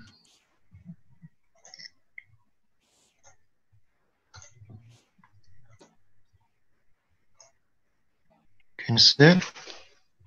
Yes. So yeah, my understanding is that we need two different formations, two different plasmas. So as I said, we need three base, but before we make this, we need 18, at least 18 on a boundary level, and 6 in the middle. and below that we create the star formation with the strengths of hydrogen, nitrogen, oxygen, and carbon, and top one is the deuterium level. And that makes the free plasma, which is strengths of amino acid. And the other thing that Mr. Keshe was talking about a few months ago, but came up to me like a few days ago, that if we want to make meta state, we need to use carbon in a monoatomic nanostate. And he explained this actually yesterday.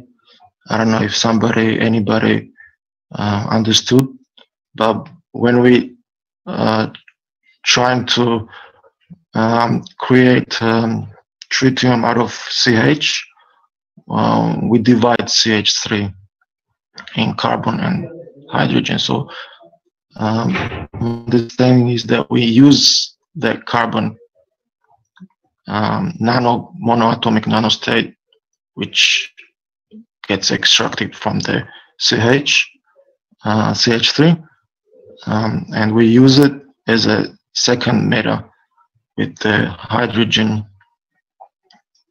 but in monoatomic state.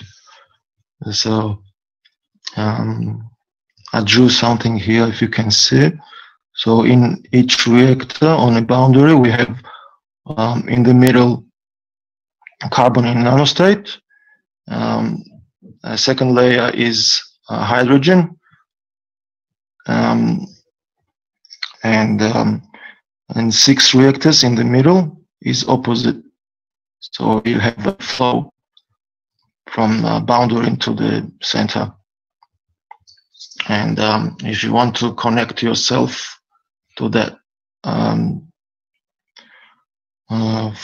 star formation in the middle plus free plasma, you need to add your emotion, blood. That's my understanding at this stage.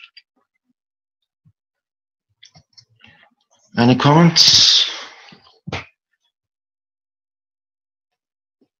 Thank you.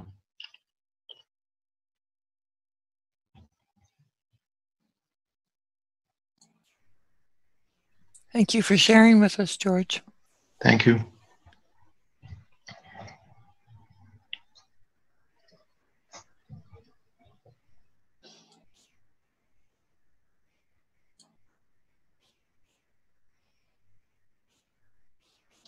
You might want to present that to Mr. Keshe as something to go off of as far as this goes. Yes, I'll try that. We'll see if we can line it up for the workshop. Okay, thank you.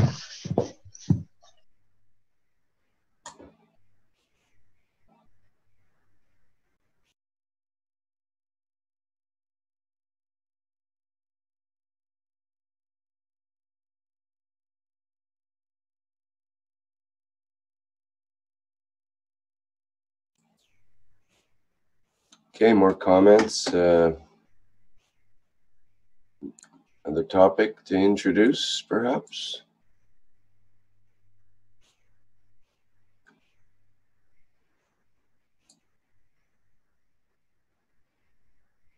See another hand up there, Rick. Yeah, it's Josh. I'll promote him to panelists.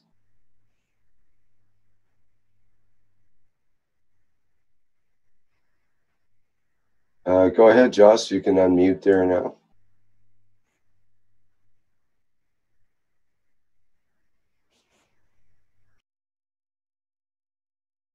Yeah. So I left my screen. I don't see. I see a white page. Invite screen. Not sure. You may have to come back in or something in the Zoom, or find the window. Open. Anyway, you can hear me? Yeah, we can hear you fine. Okay, that's the main thing. I just wondered, so first of all, good morning, everybody. And I just wonder, you know, Mr. Keshe wants peace, and I just wonder if it would be a nice idea if you would start with a gradient. You know what I mean? Everything is done according to a gradient normally to get some success somehow. Let's say, for example, guy who wants to train, he doesn't start to try to wait to get up with 200 pounds. You know, he will start with maybe 50, and then he will build up every day with 55, 59, 62, so forth. You understand what I mean by a gradient? Yeah, I think so. Okay, so I just wondered this morning if Mr. Keshe could do a demonstration of disarmament with a gradient, starting to show that he's not a fake, and doing some disarmament of few arms. I don't know where he could start with, somehow with some small armament, not to start with big ship first, not to scare anybody. But he could start to prove that he is very serious with something that will be real for people, for leaders, and so forth. Not to scare them, but just to show them that he is very serious about what he says he's going to do in 18 days from now. Let's see if I understand well, about to enforce peace. I don't know if you have some comments about that. I believe he's done that. He's done that? Yes, he has helped to disarm whole ships already. Oh, yes, but this was 6 years ago, if I remember well. This has been forgotten so far, I would say. Is Mark speaking, Mark? Yes. And Elon Musk did not put an atomic bomb in orbit. No, he disarmed, I think, a vessel, or wasn't not the one who did that was Putin, or if I remember well, or it was not directly from him, it was from country like Iran, who with this drone, you know, they enforce it to land. And then what I heard was another example was the ship, the Donald, well, was not the Donald Trump, but Donald, I don't know if someone could remember. I think it was called the Donald Duck, but I'm not entirely sure. The Donald Duck. The Donald Cook, actually. Oh, Cook. Okay, thank you. Yes, the Donald Cook. Yeah, but this, you know, it has not really been promoted enough, to my opinion. Very few people knows about this. I would say that. But if he does something which is very remarkable, you know, then it will attract attention from many people around the world. And Just Lang. So what would you like, Joss or Jocelyn? Would you like some things to be allocated to be magic tricks, or what do you want? To make circus with magic tricks? The idea is we're going to do it, humanity, not Mr. Keshe. That's the whole idea. And we actually all know how. Mr. Keshe doesn't have the technology to do that in his hands. He avoids getting involved directly, but there are those who have the technology and can do that. Among them, the Russians, the Chinese, the Americans, and various other organizations have the technology to be able to stop the bombs, to stop the aggression. And so we know how to there use. will be demonstrations, guaranteed that will come up if, in the next while, if there's signs of aggression, then this is when the technology will be shown. It won't be shown just for fun. It'll be shown it's not to when be there's shown a for necessity. No, when there's a necessity for it, not because you want it or something. Yeah, but right? I have a story to tell you about the atomic bomb. You know, when Roosevelt he built the atomic bomb, there was a condition by the scientific that was attached to this making of the bomb, right?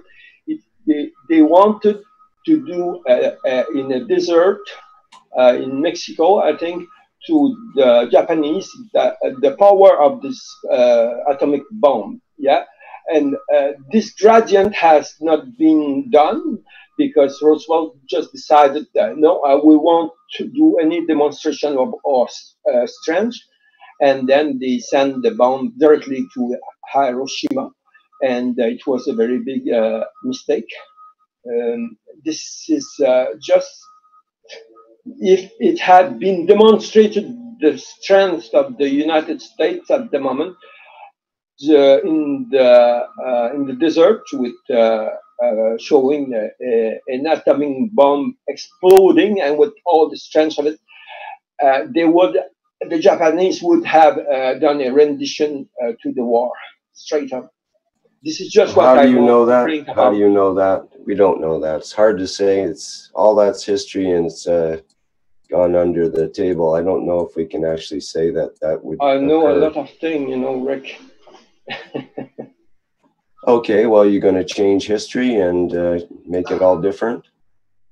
But this is this story I tell you because I think if Mr. Keshe could do a demonstration of. Okay, well, there's already been a demonstration. Did it change the whole world? No. Yeah, but as I told you, it was not promoted through the media, so that this was coming from the Keshe technology. It was. People don't know that this technology there, which is used by the Russian and authors, that they are using the technology of Mr. Keshe. This is what I'm on to push through somehow. The media is still being controlled, and what we have to do is we have to elevate the souls of all the media and all the people on Earth. Yeah. Mm-hmm. But Mr. Keshe is followed by, I think he told 30 million people was watching his one of his piece workshop. I think he told last week. He told this. It's quite a huge amount of people. But the thing that I remember that was told by somebody very great philosopher. He told that if we change the top, the leader of a country, you won't have another leader better unless you change every single people who is voting for the leader somehow. Do you understand me? It means that the solution is not to change the leader. You'll have after one leader, you have another leader, normally with the same aim, thinking first of himself before thinking of the population. So the solution is really, like Mr. Keshe says, somehow, without saying it, that is, we promote this knowledge to every single people on Earth. But there are not many who are very receptive, And so we have to have some kind of expert in promotion of matter, according to myself, with good gradient, with reality gradient, and so forth. But I didn't know that Mr. Keshe was not ready with his technology. What do you mean by his technology? By this information's been out. It's in the books. It's in the knowledge yeah, that we've been teaching for years here. It's yeah, but definitely I mean that's his technology. There's others that have their technology that might be associated or not, depending. I expressed myself. I didn't express myself the right way here. I mean that you told me a few minutes ago that Mr. Keshe didn't have was not. If I understand well, that he didn't have the apparatus ready to do this, but this technology was available from the governments, like the Russian government. Is it what you said, or? No, I don't know what Mr. Keshe has actually, and he may have the technology at his fingertips to push the button. I don't know, but you know, the indication is with most of Mr. Keshe's teaching, he doesn't deal with the technology. He doesn't deal with the hardware. He doesn't deal in hardware realms. He deals in the realm of plasma, not in material level stuff. Yeah. Right? Understand that? And in elevating the souls. Yeah, that's the name of the game. Not in creating. He's not into creating more matter level things for humans to play with and so on. This is not part of what he does. He doesn't have all that technological stuff because it's not part of his world. He doesn't have a bunch of, you know, technical things. There's labs set up that do that sort of thing. He's in touch with those people that he needs to around the world and so on. But that doesn't mean he's out there playing with his own device trying to stop the war somewhere or something. That's not what Mr. Keshe does. No. Right? Oh yes, I understand this. Okay, good. I didn't hear the first hours this morning. What was it all about? Somehow? Well, we're trying to work with the creation of the letter of the letter.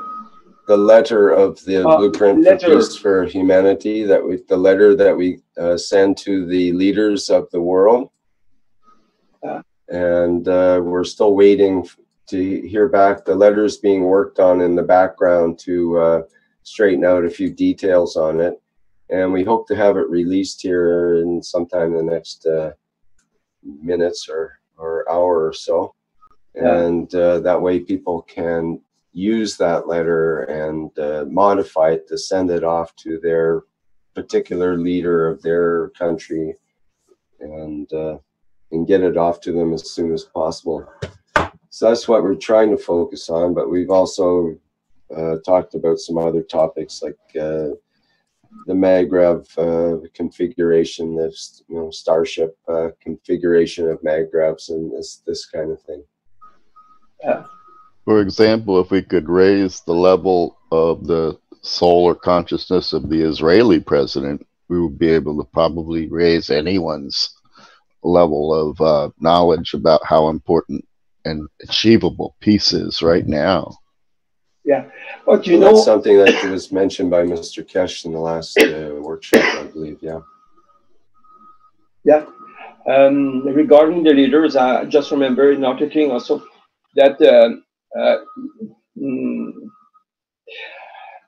normally the leaders are at the resemblance of those who voted for him. Let's say you have a leader who is a crook, who felony, or somebody who is not courageous or somehow. This normally is the representation of most of the population.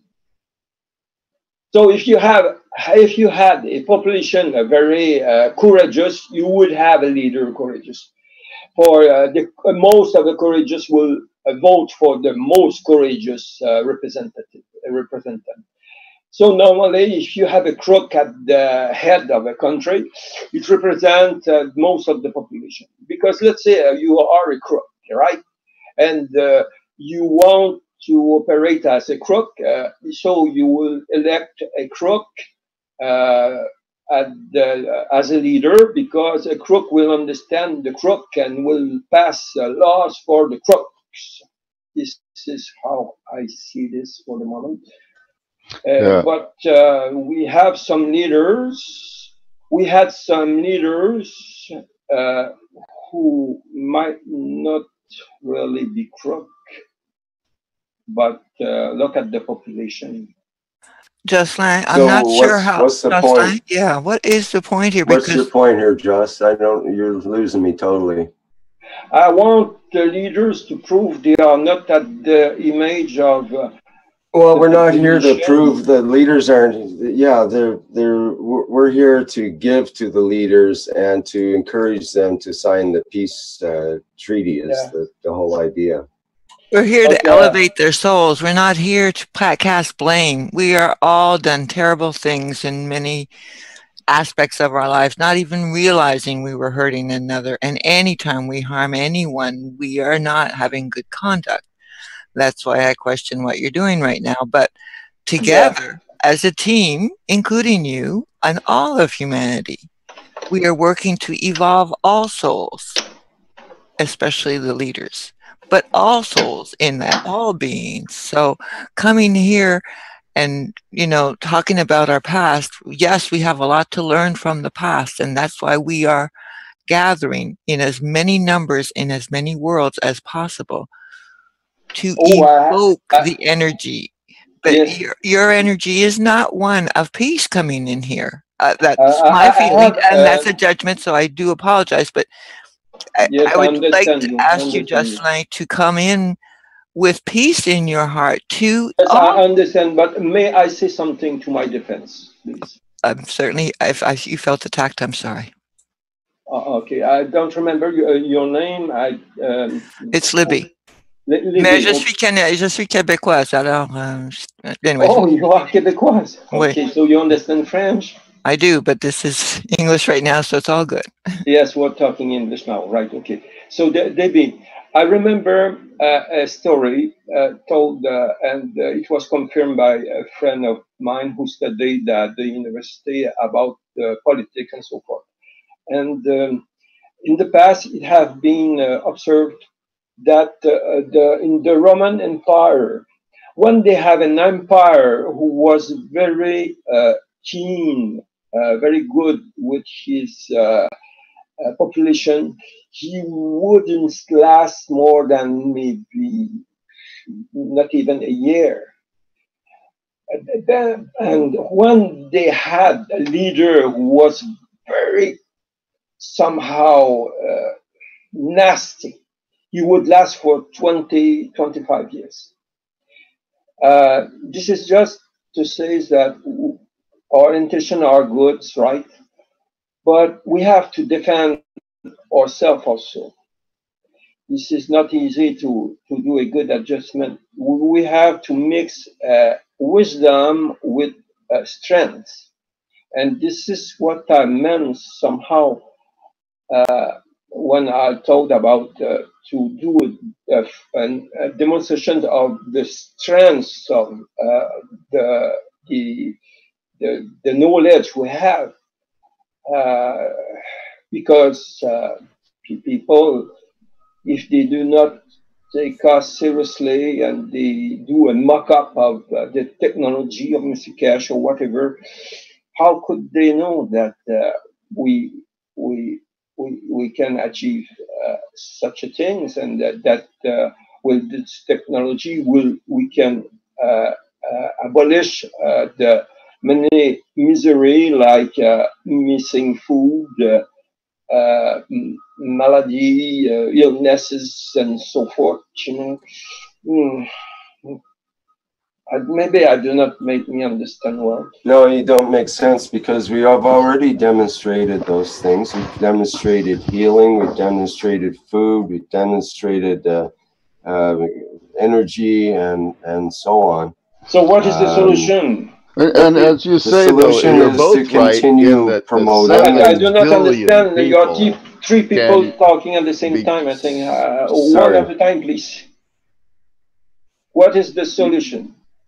According to 7 billion people are becoming aware that 100 years of life on Earth is just a flash in the pan compared to the immortality of their souls.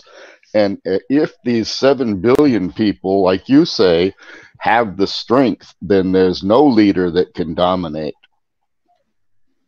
No what? No meter? No leader can dominate. Leader. Sorry. Yeah.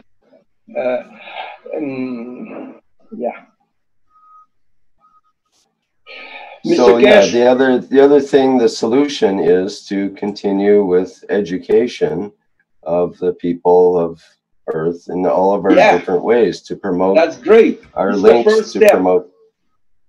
Education is the first step. I agree with you. 100%. Yes, and that's what we've been doing and what we continue to do.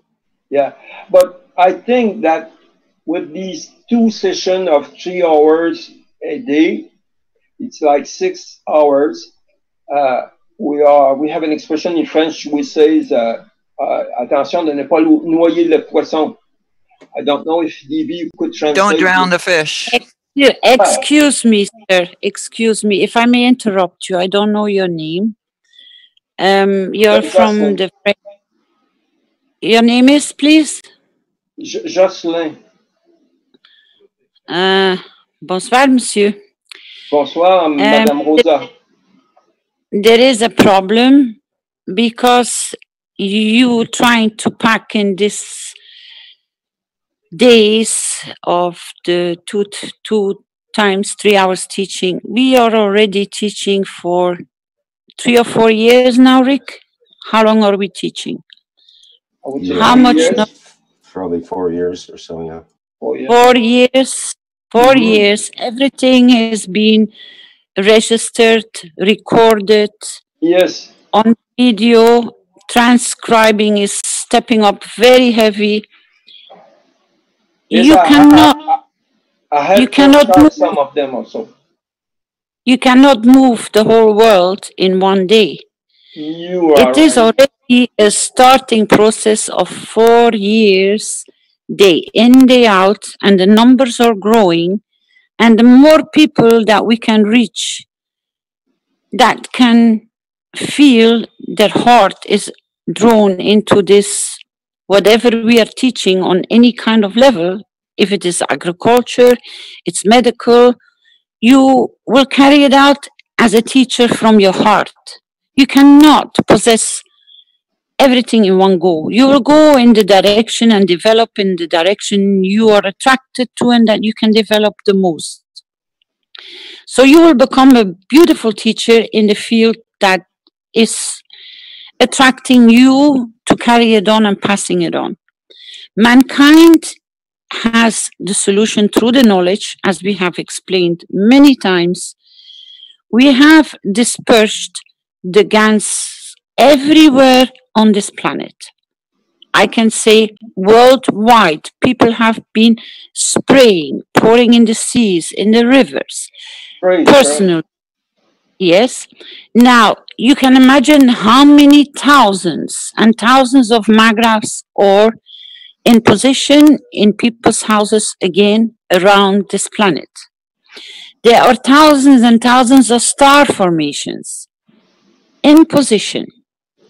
As Mr. Keshe explained in one of his teachings, he said, you can connect through the fields, from the ganses, through the magraphs, through the star formations, with your correct intent, with love and care and giving, you will create the field that all the souls which you are talking about, which have not even a clue that the Keshe Foundation is existing, you will reach them through soul level, because we are teaching through the plasma fields, we are reaching through the plasma fields. We are not talking in physicality that you're going to talk to one person and maybe have 10 people who will be able to learn from you. As much as you are one single person teaching anything about this new knowledge and applying it, you connect on soul level through the plasma fields, because you are intent, you create your new energy field, you go up. That's how we will reach the whole planet. That's how we will reach every single thing which is living on this planet, because we are narrowing and connecting the fields to go higher and higher and higher. That's why it's so important for all of you to be aware how you embrace this knowledge and how you will pass it on, because you are not lower and you're not higher or less or more than any of all of us. The minute you get touched by the truth through your heart and your emotion, and you recognize that this is the path to go, your energy fields is changing. So because you change your whole environment, because you're a creator. It's like an infectious disease. You can't stop this development. This is the beauty of it. This is the gift to mankind. That's why it's going so rapidly in such a short time. Yes. Because everybody who's coming on board is giving and giving and giving and sharing. I explained it in my afternoon teachings. If you want to be so kind to go and listen to them, I said, every single one of you have become such a beautiful creator, but nobody's putting the hand on top of his head to realize what a beautiful person you have become. I give you a very small explanation with a pot of soup. Have you ever seen somebody making a big pot of soup and going to the neighbor and put it on the table and say, enjoy, family, enjoy the food freely with no charging, boiling hot, nice cooked soup with your love and care? This is exactly what you're doing with the Ganses. This is what you're doing with your knowledge.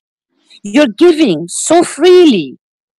If you could do this with your shoes and your pants and your jackets and your cars and all your belongings, you're having double or triple or none, but still share.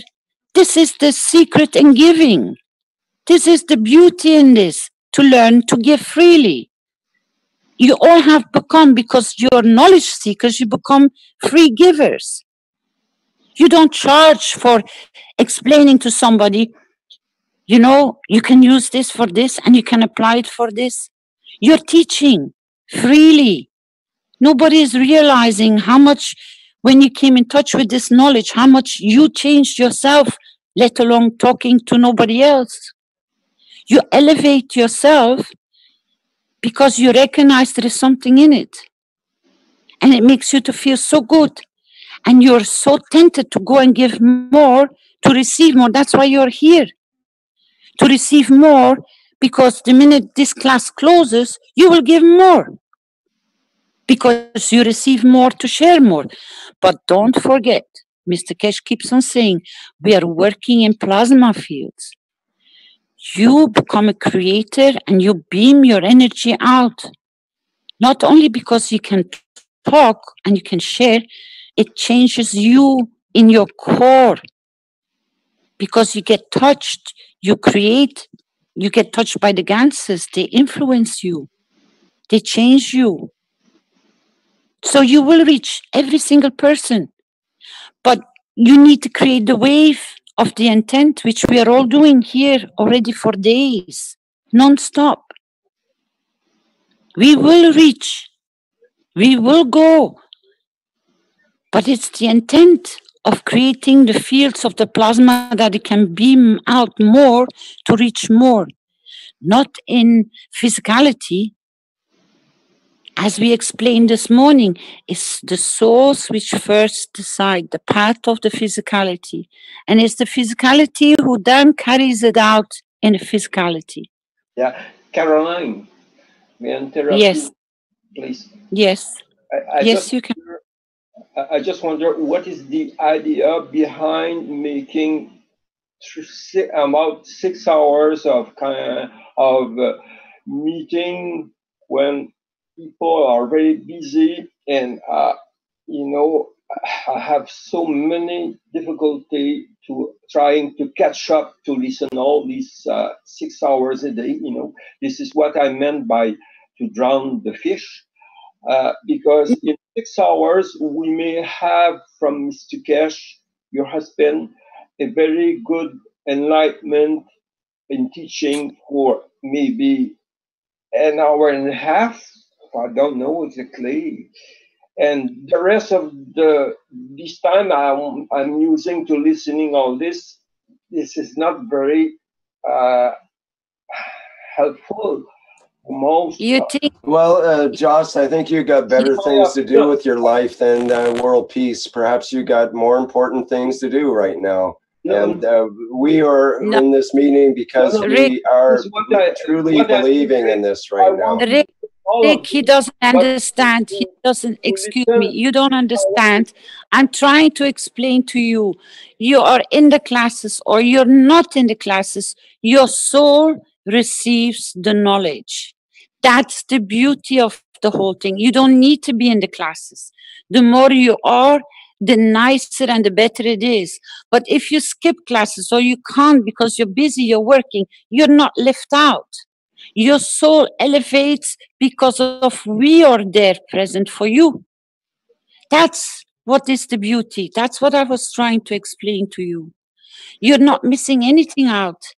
But you're receiving equal. Carolina, what is the idea to make during 30 days or 36 days, 6 hours of teaching or of meeting a day? Most of people. I just explained to you, sir. I just explained to you, sir. I said you're not left out. You are receiving equally as everybody else. You mean even if you're not present, you receive because we are there to give. Now I understand. Okay, now I understand. Yeah. Because you receive equal. Yeah, I understand now what you mean. Okay, this is the idea behind Because we are present, we represent every single person who is not present. What I love so much, you understand? That I want to listen all of them. You know, I have been introduced to the Keshe. I have been introduced to the Keshe technology a year ago by a friend of mine who was telling me since 2 years back, go to see Mr. Keshe, listen to this, Jocelyn, listen to this. And at the end, he asked me a job to do for him to copy a workshop on DVD. And then I got interested and I just, if I have this, I will watch it. Then I got so much interested, you know, because before Mr. Keshe, you know what I was studying? I was studying life with Aaron Hubbard in Scientology. This is what somehow saved my life when I was about 25 years old. And then this has been perverted somehow with the administration, the new management, and this is why I have been kicked out somehow, also of Scientology. But I'm very happy to have been kicked out of this organization now because they are kind of beggars and they have altered a lot of things. But when I came with the technology of Mr. Keshe, it was like somehow the continuation of what I learned in Scientology. Because Aaron Hubbard, he was searching something to help humanity that was much, very fast, a kind of shortcut to shortcut the aberration of what we are involved in right now. And I think Mr. Keshe, with the technology of the plasma, he found what Aaron Hubbard has searched until the end of his life, you know, a shortcut. The technology of the plasma is so powerful. You know how I help people. We are forbidden to say heal, but this is actually what it does. But I help people to to process, to transform the melody in few seconds, when with the technology of Ron Hubbard, it would take hours, or weeks. And this is a shortcut that is incredible. The strength of the GANs is so incredible. But when I say to drown the fish, this is because we have something like 100 hours of, no, I will not exaggerate, we have something like, say, 3 hours, and we can resume all this in maybe, let's say, 20 minutes. This is what has to be done. Otherwise, the fish is drowned. We have to. Nobody. No. I will interrupt. I will interrupt there. I will interrupt you there because you're coming from a different logic way of working. We are reaching everybody. Everybody is equal. And we are going in the process that everybody can absorb what it needs. But we don't leave nobody out. It's because of the effort of all the knowledge seekers worldwide that everything is getting elevated. Nothing and nobody is getting left out. Even if you sleep and you listen in your sleep through the teachings that you're not even present, your soul is receiving. That's the beauty of this whole teaching. You keep on receiving, you're present or you're not present, because we're elevating every single being. Okay. And thank you for your sharing. Thank you. Yeah. Thank you. I understand. Thank you also, Carolina. You're welcome. You're doing a very good job, and I thank you for what you're doing also. Back of your we don't make no exceptions. Nobody is higher. Nobody needs to. There is a guideline and everybody is sharing everything. That's the beauty. And this is exactly what I was trying to explain to you. That is the beauty. Everybody is receiving at the same time as you are evolving, and your neighbor is evolving, and Rick is evolving, and Vince is evolving, and everybody is evolving to the level that they need to receive, that it doesn't go even too fast for some. Yeah, but do you know if Mr. Keshe has a plan B? You know what is a plan B? We don't need plan B. We don't need. We don't. No. So we we'll don't. just succeed this time. We are succeeding. Yes. Because you have understood from the teaching. If you make a wish, you confirm your wish, because your wish is your command, because you're a creator. If you understood this, you can create your own path in your own free will. So where should we need a plan B if I wished last week and I already received my wish because I confirmed my wish? My wish is my command because I'm the creator. So I have no hesitation. So I wish you all, and you will evolve. I said, I wish you all the best, and you will evolve on the path that you create for yourself, because nobody is there. We only can guide you. Yeah. You know, may I say something else? Sure. Okay, just a moment. I will close the windows.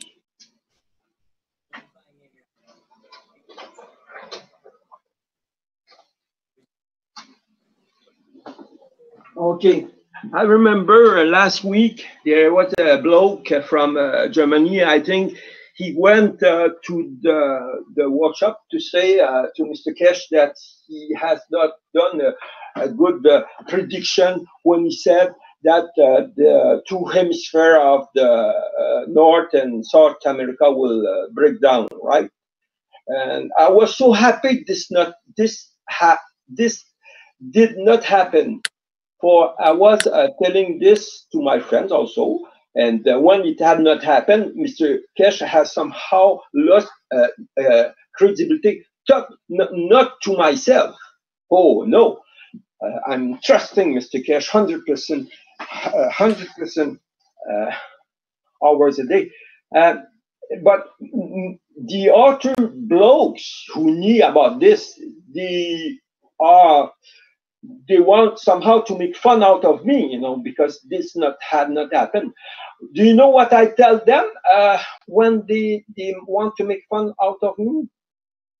You want to know what I tell them? I would love to know, yeah.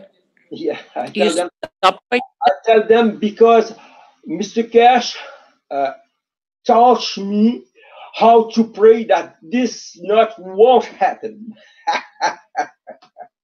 Then they shut their mouth because they say, "Oh, you are so powerful, Jocelyn." Thank you, thank you, thank you, thank you.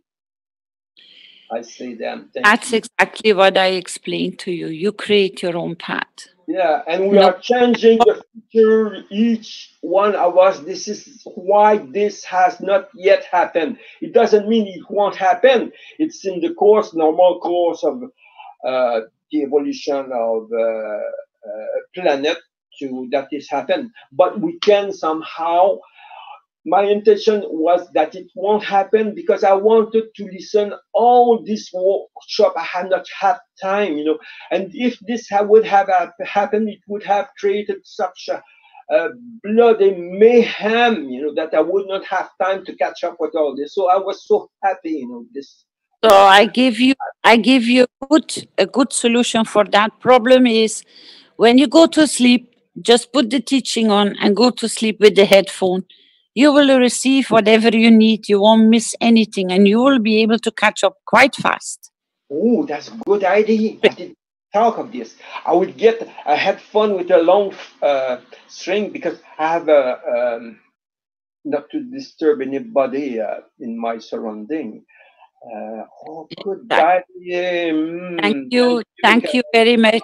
Thank you very much for sharing your experience. Okay. Rick, do you have anybody else who wants to come online to share something? Yeah, let's see. There's someone with their hand up. I'll promote them to a panelist. I don't know who it is, but I know they've been in here before. It's under Galaxy tab A. So let's see what they have to say.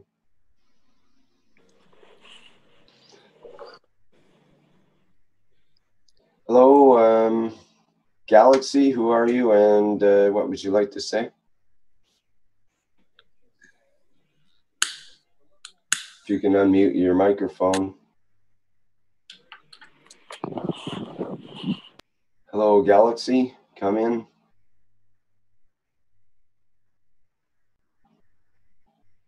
I'll unmute you and see if we can hear from you. Hello? Oh, they seem to have dropped out or something here. I don't see them in the list anymore. Okay, we'll go on to next person here.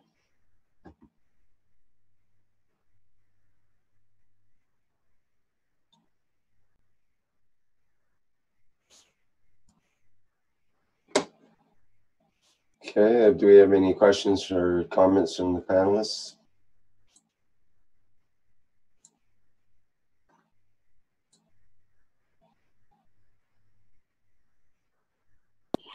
Why don't we change the topic and we confirm that the piece is done? What will we be doing with it? How will you create the new process in your life? How do you see it evolving and taking shape? Because you're going to have to be ready once it's done. How are you going to reshape what is no longer there? When it is peaceful, can people come and add their ideas on this level? How and what would they change and reconstruct and advise and reunite? And what kind of difference would it bring in certain way in your life, in your daily life, that you can open the television and you do not longer see any negative, but you see positive documentaries, information, knowledge, instead of horror and bloodshed and explosions? because your world will be reshaped. Be ready for it, knowledge seekers and public, because it will take a different shape, it will take a different course. But have you stood still also how you will take it up on your shoulders to guide it and to carry on within the peace context? Has anyone stood still with this? Because now we are all evolving towards that point. But now you also have to go and shape and create the path as you receive the peace. How will you explore the world? How would you put your foot in this new condition of being peaceful? Well, that's a really good question, Caroline. Along with that is, what if you had unlimited funds as well, which might come along with this new change that's occurring on the planet? That appears to be so. There's guaranteed annual incomes and guaranteed monthly incomes and so on that are being set up around the world in different countries and experimented with, including Canada and Indonesia coming up and so on. So what if we had unlimited funds and we have global peace? Well, holy cow, that opens up a whole new ball game, basically, because then we get to think about how we can get others involved in repairing some of the past. Maybe we come up with solutions for the pollution of the oceans, or the pollution of rivers, or the pollution of air. And we go into war zones, and we get rid of the landmines, and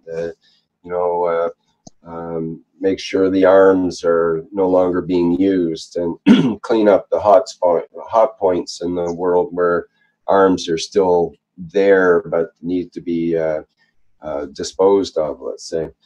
And all these different jobs will come up where military people, which are a large part of the population of most countries, are involved in the military and or have done some service in the military.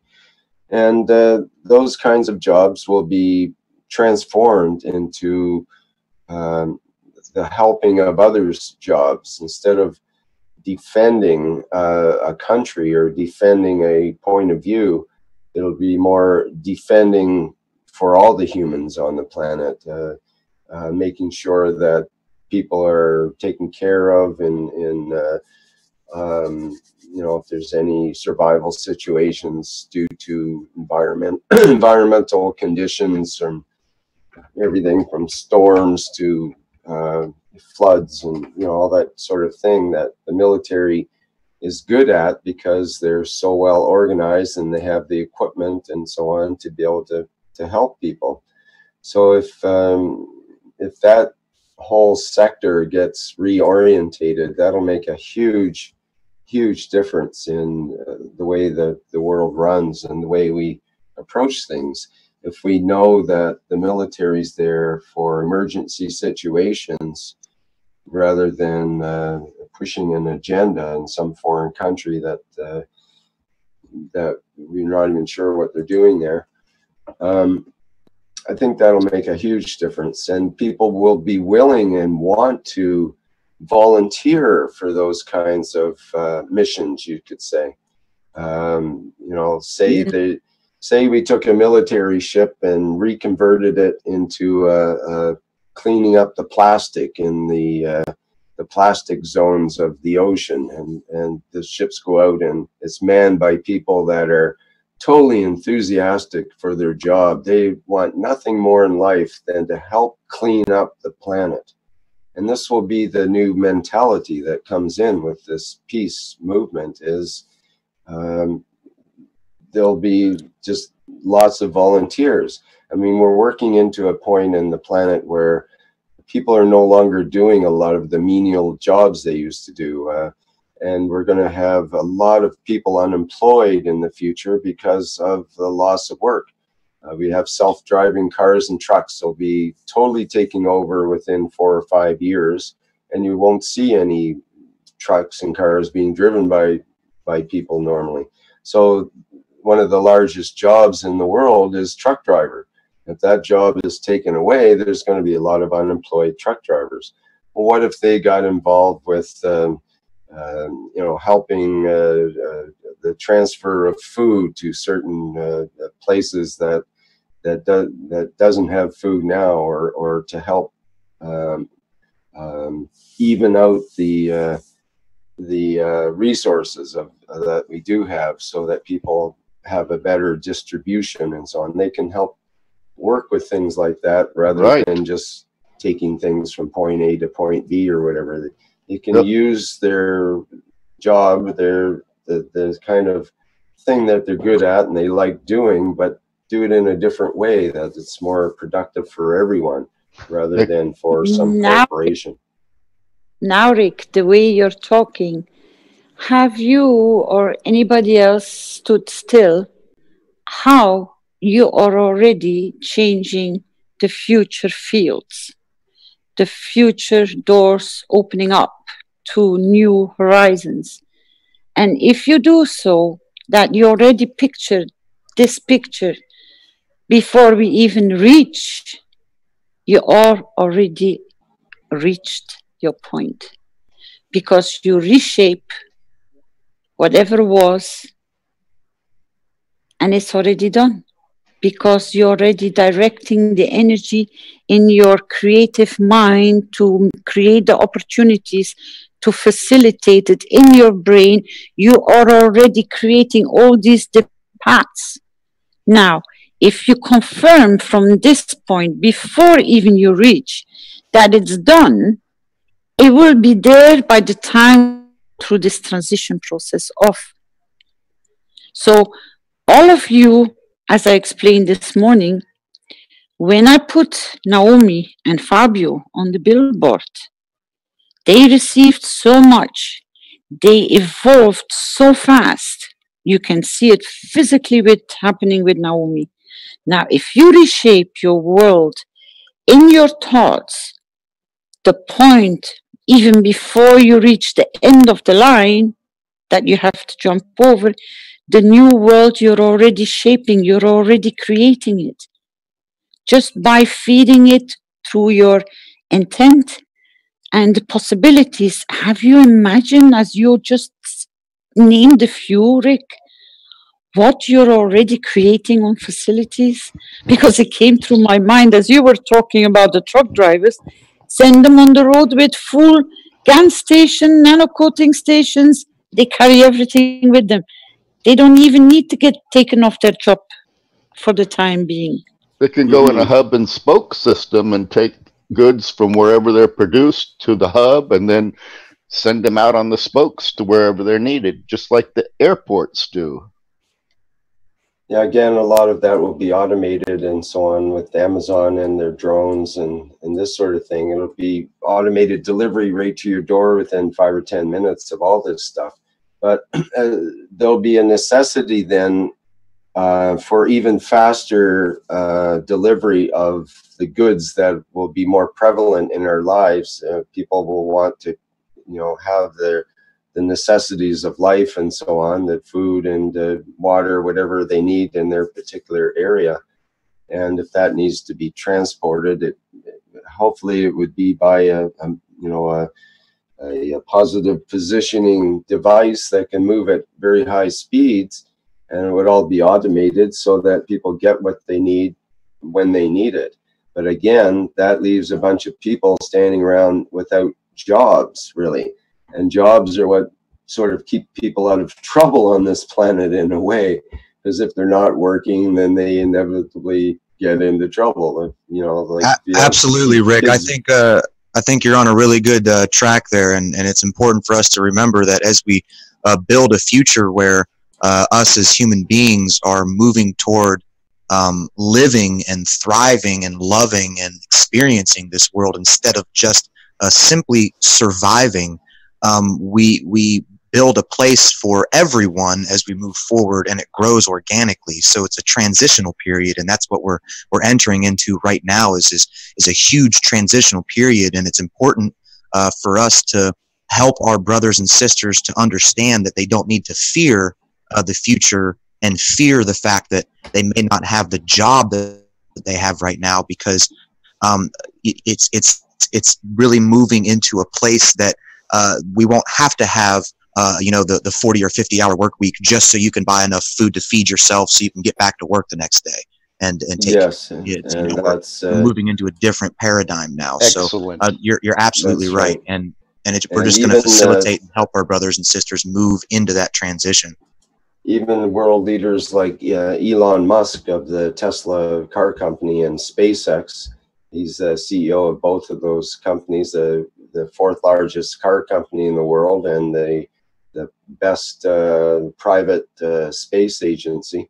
And he says guaranteed income for people is an absolute necessity for the future, for the near future, for immediately actually, and to help compensate for all these people that won't have jobs. They need to be able to survive, and if they don't have money and ways of getting the things they need through our Keshe technology, then in this transition period they need money to get the goods that they need for their family and loved ones and so on. So if that guaranteed income is there for them, so that they know they're going to be supported no matter what happens. If they lose their job, then they'll have that hope that it's okay, and they don't have to freak out, and they don't have to go to war to blame some other country for it and go and take it out on them with weapons and so on. And they'll realize that, oh, I'm actually okay. That yes, there's a lot of changes going on, and yes, these people are, they're really messing with my life and making me think about things that I never thought of before and all this kind of thing. But at the same time, if they have that some feeling of security in their life, that they can go forward, and not only that, yes, they'll lose their job, and what are they going to do? And there's this big question mark.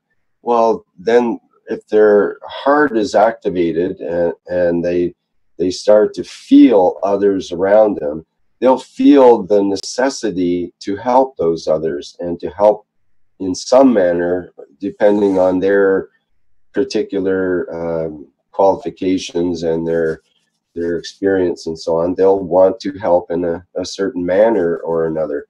And this is what my hope for the future, or my expectation, is that people's hearts will open up more and more, which is what I see around me all the time nowadays, and that they will be more concerned for their fellow humans, and that they will use these new funds that are coming in for the express purpose of helping others. In fact, there's some rumors that that these funds will become available to virtually anyone who has that wish to help others.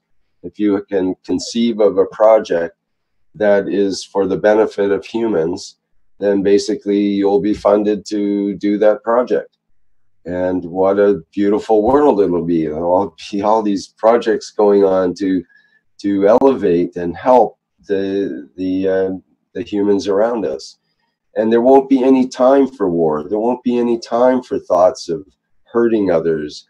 We'll be too busy with helping. And there's the helping others aspect, and there's the other aspect of just having fun and following our passions and doing the things we want to do in life that we couldn't do when we're under the slave system of suppression and having to work for that hourly wage or whatever it is to with two people working 2 or 3 full-time jobs in a household in order to pay the $1 million mortgage, which is the average house price in this country now. So I think that this transition period will we're going to handle it. It's going to be just fine as these systems come in. It's not just world peace that's coming in right now. There's all these different systems. Some systems are collapsing that we've been quite used to for many many centuries, and there's other new systems that are being created to replace them in a much more beneficial way for all the beings involved rather than just some of the beings. And that's the big difference now with the new systems. I think, Rick, that it's very important that we take in account for these changes that the knowledge through, even if it's through the physicality, through the ganses to support the emotional state of the human beings, that support is there. All the support is already been taught. It's just a matter of people taking it up and using it and give feedback through the testimonies on our website, how and where they have applied it, how they used it, how they assembled it, what the applications for, so that people can keep on going back to the website to get more and more feedback if they need something, that they can find their path. Even the Peace Wiki is working. People can go and get more and more and more advice, but we need the knowledge seekers to put it in there in the first place, to come back with the feedback. Because we know the transition is going to be there, but we have to remove the fear. And the fear can only come that nobody will lose nothing, because that's not the purpose why we're going into this peace process. There is no loss, because we are going to the heads of states or kings or presidents, whoever carries the title. Once they sign up for the peace, then the path will be so easy to walk, to redistribute where the needs are. People will regain their vote in a calm way, but we have to picture it, how we want as a humanity to function towards each other, with each other. And the biggest needs will have to be dealt with in the first place. But I think if we can, and we are all prepared as knowledge seekers to give the hand out, as we have done already for so many times, to teach how and where we can apply this change, that there is no need for fear, you will remove the fear. Because I think as the knowledge seeker, you're 100% knowledgeable what you stand for, what you explain, what you teach, Rick, and so many others. Because you know, you've seen the change, you felt it, you've gone through the transition. And I think if you can talk with such a confidence, there is no fear in your being. You know what to do, you know where to stand, you know how to conduct, you know how to share. It is something that now we all have to prepare ourselves for this new condition. And this is why I kept on repeating to people, remind them you are already doing it, so there should be no fear. Because it's such an easy process, because you're already doing it for such a long time. You have the confidence. Just put the fear aside, it will be non-existing. Because I think if I would put a microphone to each of you knowledge seekers, the way you approach people with your answers and your explanations and your involvement with the Keshe Foundation and what it can do and how it can go and where it's going, people look at you, you know, she's coming from another planet.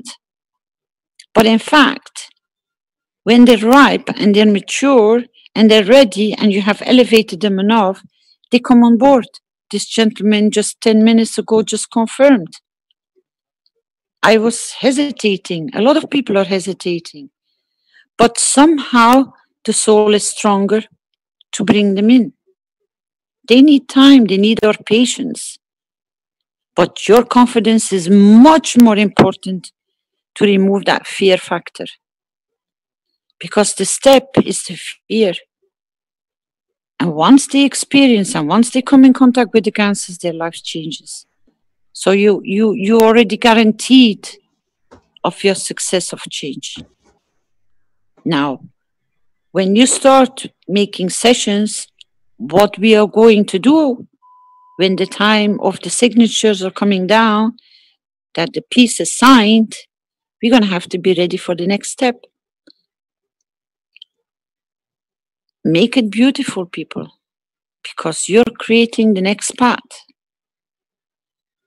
Be aware what you create and what you wish for your neighbors, what you wish for the other races, what you wish for the other colors, what you wish for anything which is different than you.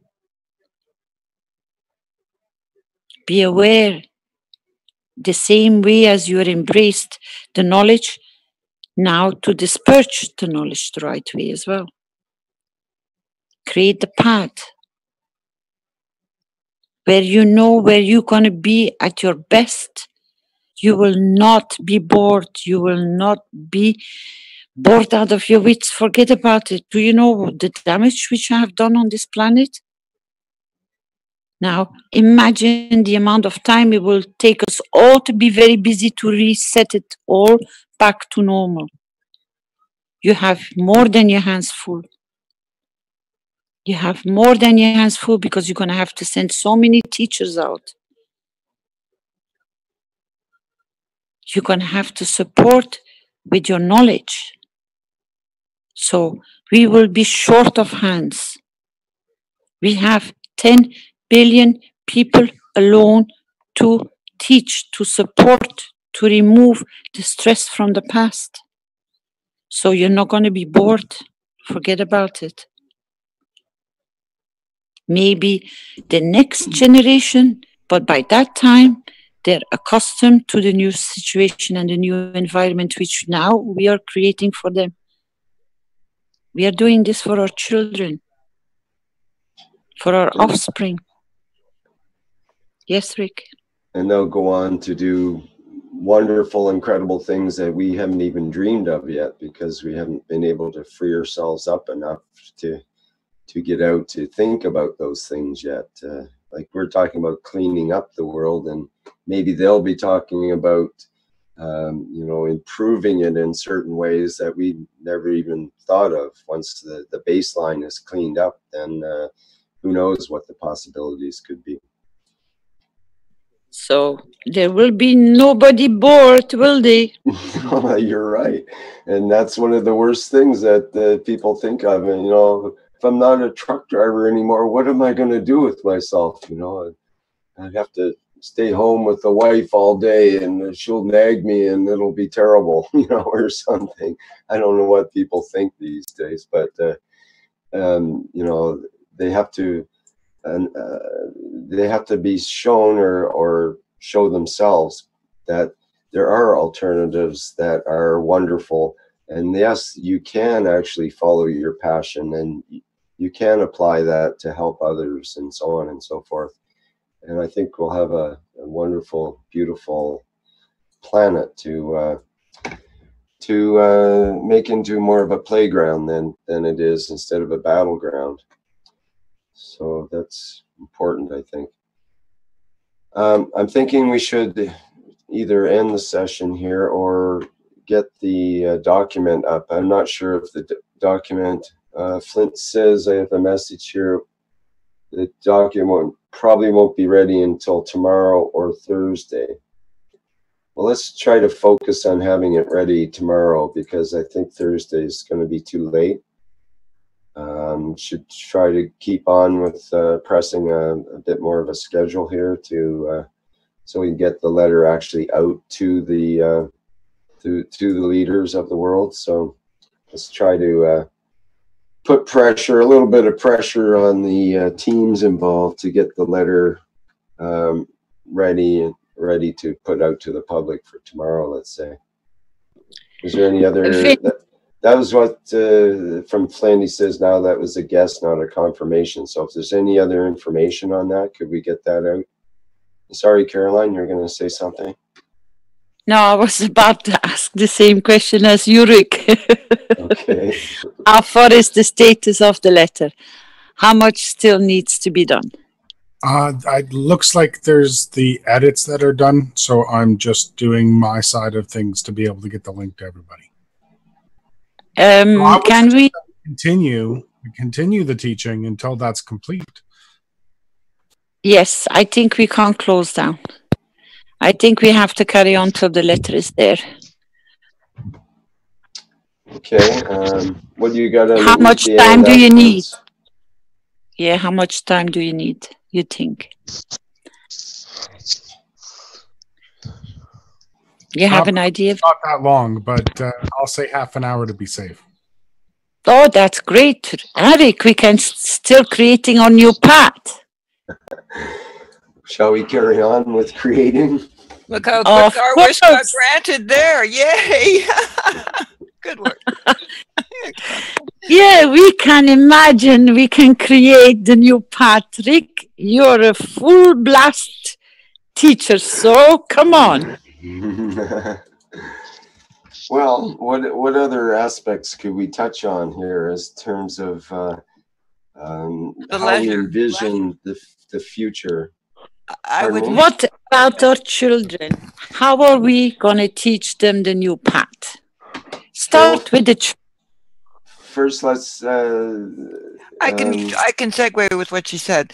The leisure, it will mean that parents have more time with their children, and parents are the best teachers of their children because they've been with them since they were born. So a whole different kind of education system I'm foreseeing, where groups of families together maybe teach their children a subject that the children are interested in. Because now with the internet, we can be teaching them all of the kids' workshops and be making new ones, and the kids can come in and teach us. I see it as such an exciting time when people are liberated from their 9 to 5, whatever gig it is they've had to do to survive in this world. Their hours of contributing to society will be done more or less on a voluntary basis, but they'll be contributing what they love to do. And as Caroline reminds us, when you teach what you love to do, you shine and people want to learn it. But when you're doing a job you hate, your whole field around you is not very positive. So as more and more people are liberated from all the debts that were created in the wrong way by the whole system that we all know is corrupt, and it's changing because we're making it change. It's one of the most exciting eras we're entering.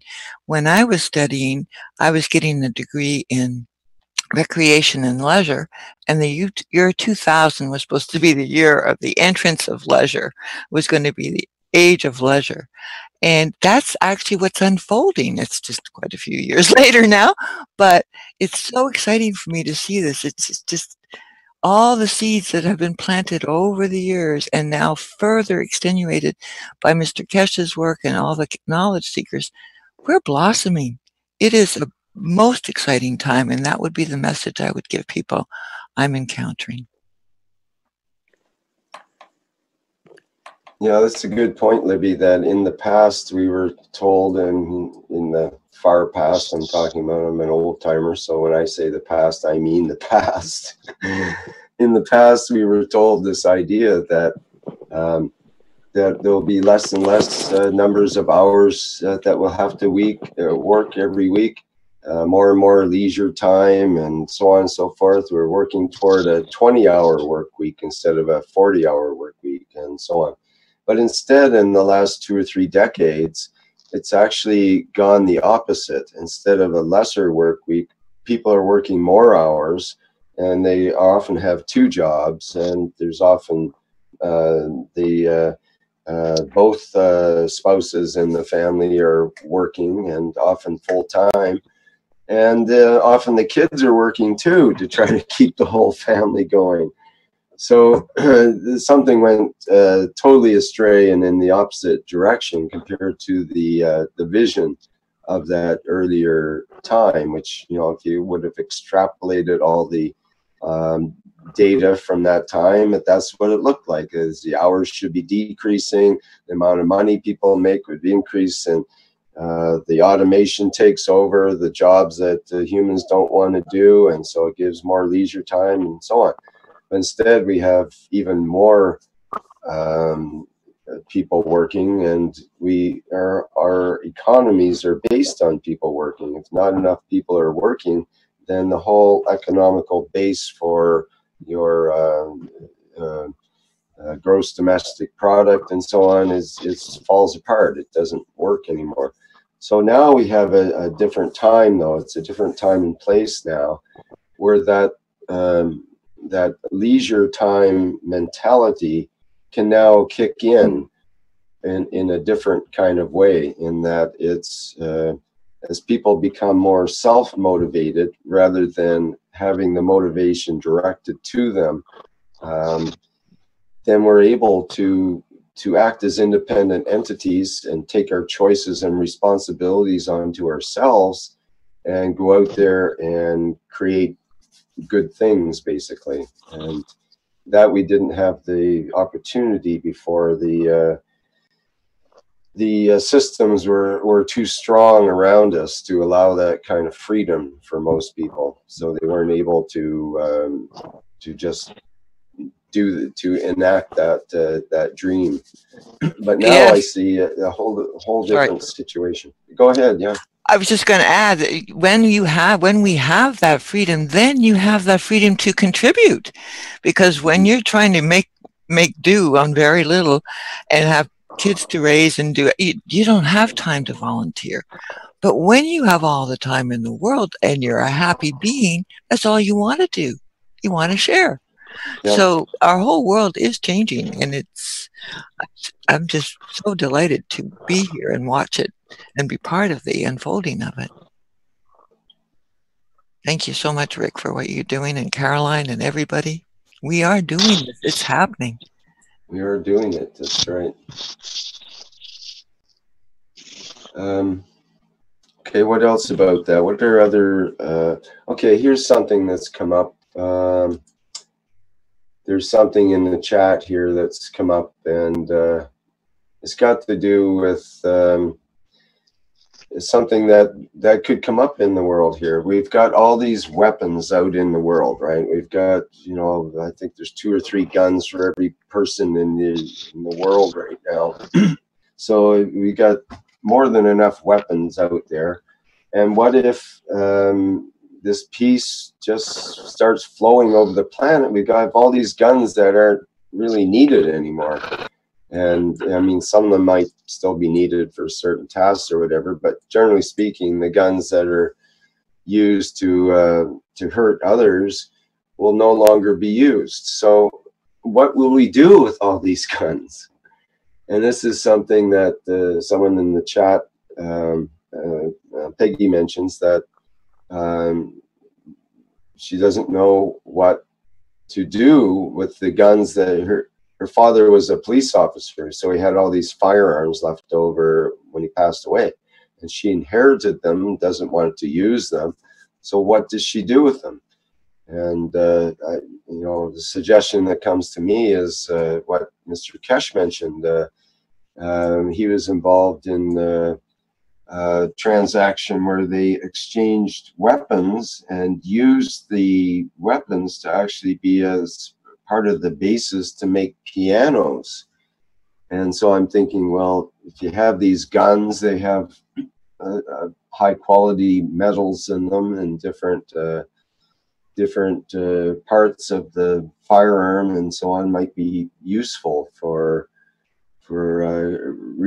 repurposed and recreating into something quite useful, perhaps. So I'm not sure what that looks like right now. Probably not a piano, but maybe some other musical instrument, maybe a flute. Maybe you can make a flute from a rifle barrel or something like that.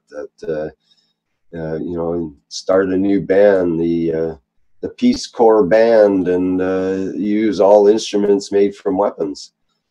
There's an idea. So, I mean, what can people think of? What can you do with a rifle that is not the original purpose of the rifle, and to repurpose it into something that's useful for a peaceful society? What would that look like? We could fill them with Gans water, with love and tension, and fire them all over the place. Okay. So you envision the guns shooting GANS water. Well, actually, you created a GANS gun in my Keshe Plasma Reactor group. I showed it a couple of times. And it's basically you take a squirt gun that normally would squirt out a squirt sort of thing, and they have these special squirt guns actually that squirt bubbles instead of a stream. It'll actually pull the trigger and it squirts out bubbles. So it's a natural to put in the GANS mixture into your bubble mixture, and then you've got a bubble gun that you can shoot all over the place, and you're shooting for peace then, right? You're actually promoting peace through this bubble gun that's spraying out over your environment and having fun. You could have bubble gun fights, and everybody ends up laughing and loving each other at the end of it. That seems like a good way to go. How about GANS trails instead of chemtrails? Pardon me? GANS trails? Instead of chemtrails, we can make GANS trails. Well, absolutely. I mean, that's a natural. I mean, how would you clean up the chemtrails with GANS trails? That's right. Absolutely. I mean, that would be probably one of the first jobs that should be occurring, is to do the proper use of chemtrails, to do it for the benefit of the humans rather than the benefit for a few to make better cell phone communications, or for whatever reasons they may have for doing chemtrails, which are varied apparently. So that's a classic example. Getting back to the gun, what if we cut the barrel of the gun into little ring magnets and make them into magnets? Because if you cut the barrel, you would have little donut shapes. They could be magnetized and handed out to kids to explain a little more about how the maggrav fields work. I like that idea a lot better. There I you wanted go. to say something about the gun. The gun is such symbolism of violence from my perception that Yeah, I would even when GANS comes out, it doesn't seem right somehow, no. right? So I would like that somehow too, that all weapons like that have that symbolism in them either be done, like you said, cut into little magnets where it is magnetic, and or melted back into usable for other purposes, so recycling. But the actual image of a gun being turned into a playful thing just to me is Yeah, even my GANS gun with the bubbles, it was a really fun little project and stuff, but I didn't feel right shooting someone else even with bubbles. Yeah, that whole thing about them is just so contraindicated to peace. It's we're loving each other, not trying to kill, because to me the symbology of gun and kill is one and the same. And we don't want to force anything on anybody as far as that goes. Even forcing GANS, trails instead of chemtrails. A beneficial GANS is probably not a good idea. As soon as people feel they're being forced into anything, they rebel against it and want to do the opposite. So there'll be just as many people against GANS trails as chemtrails, probably. May I refresh your memory, especially to the knowledge seekers that were present in Trani? Do you remember the teaching he brought forward? And he brought this topic: you're gonna have to make decisions as mankind for the road you want to walk. Do you remember that, Rick? That was a private teaching. Yeah, we have to take responsibility for the road we're going to walk, is that? No, he explained the different paths for humanity and what their decision will be with the people who have committed crimes, and how we're going to have to deal with those situations and to how we're going to deal with prevention and all these kind of different topics. They came in Trani very vivid. Maybe if Mr. Keshe comes back in the teaching, we might remind him to go back over it again, but now this time for public. And maybe Vince or Stanley or Yurik can go in digging in that topic of that teaching because it's available for the students, I think so. Where he explained where mankind will have to take responsibility for how they will conduct themselves for whatever was in the past to change and adjust for the new future. Because we're going to have to deal with a lot of people which have been in positions out of necessity, out of frustration, out of wrong teaching, out of wrong support or abandoned. They have walked the wrong path. How are we going to deal with those people? How are we going to change their environment? Will people go openly to show them the new path? And definitely, what are we going to do with the people we really don't trust? How are we all going to deal with all those facets of life which are currently in place at this moment? How are we going to change their paths? Because there should be no prisons. There should be no people locked up. How fast can we apply the knowledge? Because it will be the same as we are. It will be the same as we are applying in the medical. How we will reverse,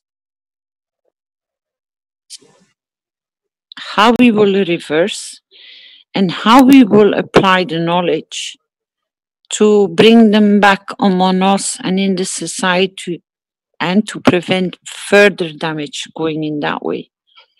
These are all the different paths in different layers of the social structure we are having now currently.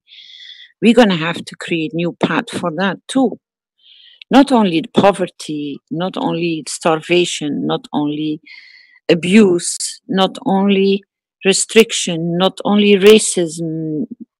We're going to have to really build paths. And I think each knowledge seeker should go to where their specialty is and start working these processes out and start bringing them into the public teachings. But really structured that this can be dealt because of this expertise in combination with the knowledge that you can create the path that so many others can follow the example. Not only standing still with the imagination of it, but when, let's say, you have the situation, create, if you're knowledgeable with prisons or you have knowledgeable with lost children or hunger or any situation, go and be creative. How are you going to change the path? I give the path back to you to start building the new paths. How are you going to do it? How are you going to structure yourself? This is my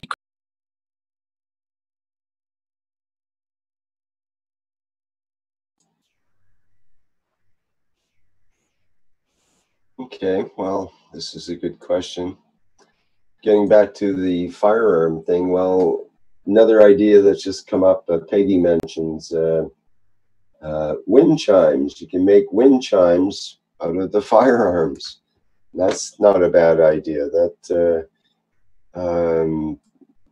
That way we can be gently reminded in a pleasant way about our previous life with these weapons, without them being, without associating the negativity with them. Maybe we can gradually associate beautiful sounds with weapons instead of the ugly sounds that they make, for example.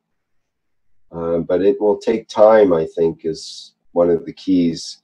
It might take an entire generation for these changes to take place, for the kids to learn to ignore the aggressive, and to ignore the wish for hurting others and so on. I was reading recently about the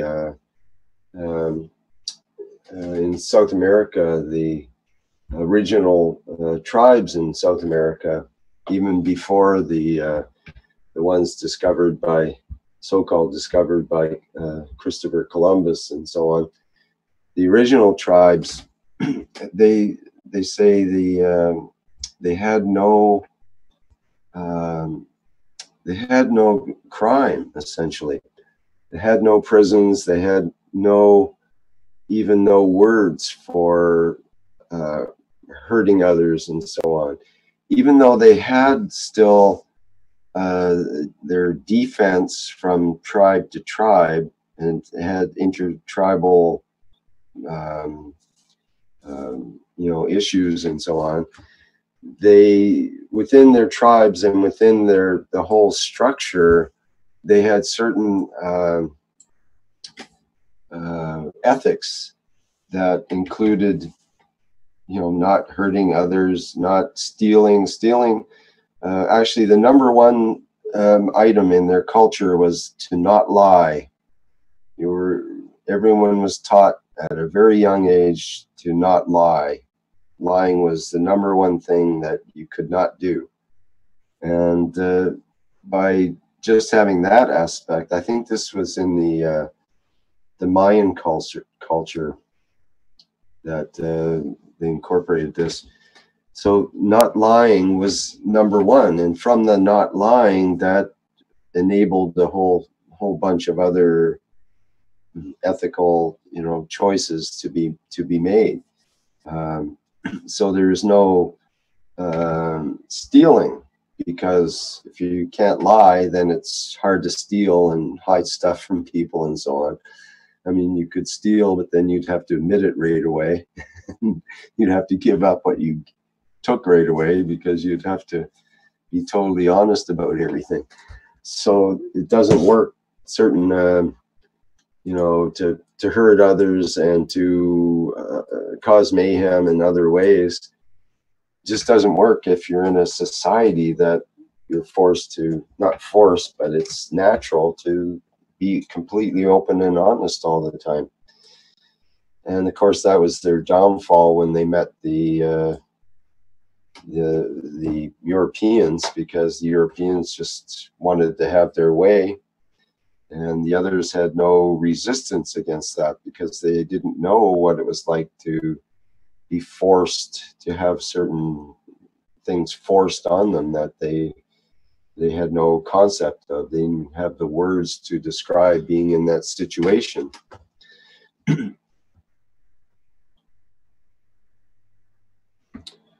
Okay. I see our half hour is up. How are we doing, Vince? Just getting it together now. Okay. Just a few minor formatting things, and then I'll have it up. Great.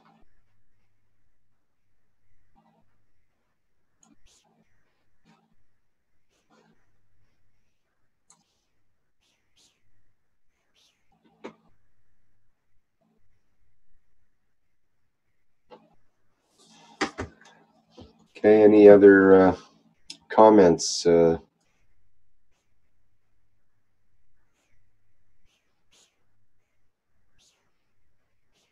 There's something great in the chat from Helen. I sent email to a group in Texas, San Quentin, which tries to prepare inmates for re-entry to society and teaches them job skills. I described the cottage industry they could have inside and all the plasma skills they can be taught, so that they have a head start on the new jobs. That is, they'll be able to talk to PhD plasma physicists, and the degree guys will understand them and be amazed. That's an excellent idea. Teach this to inmates coming out.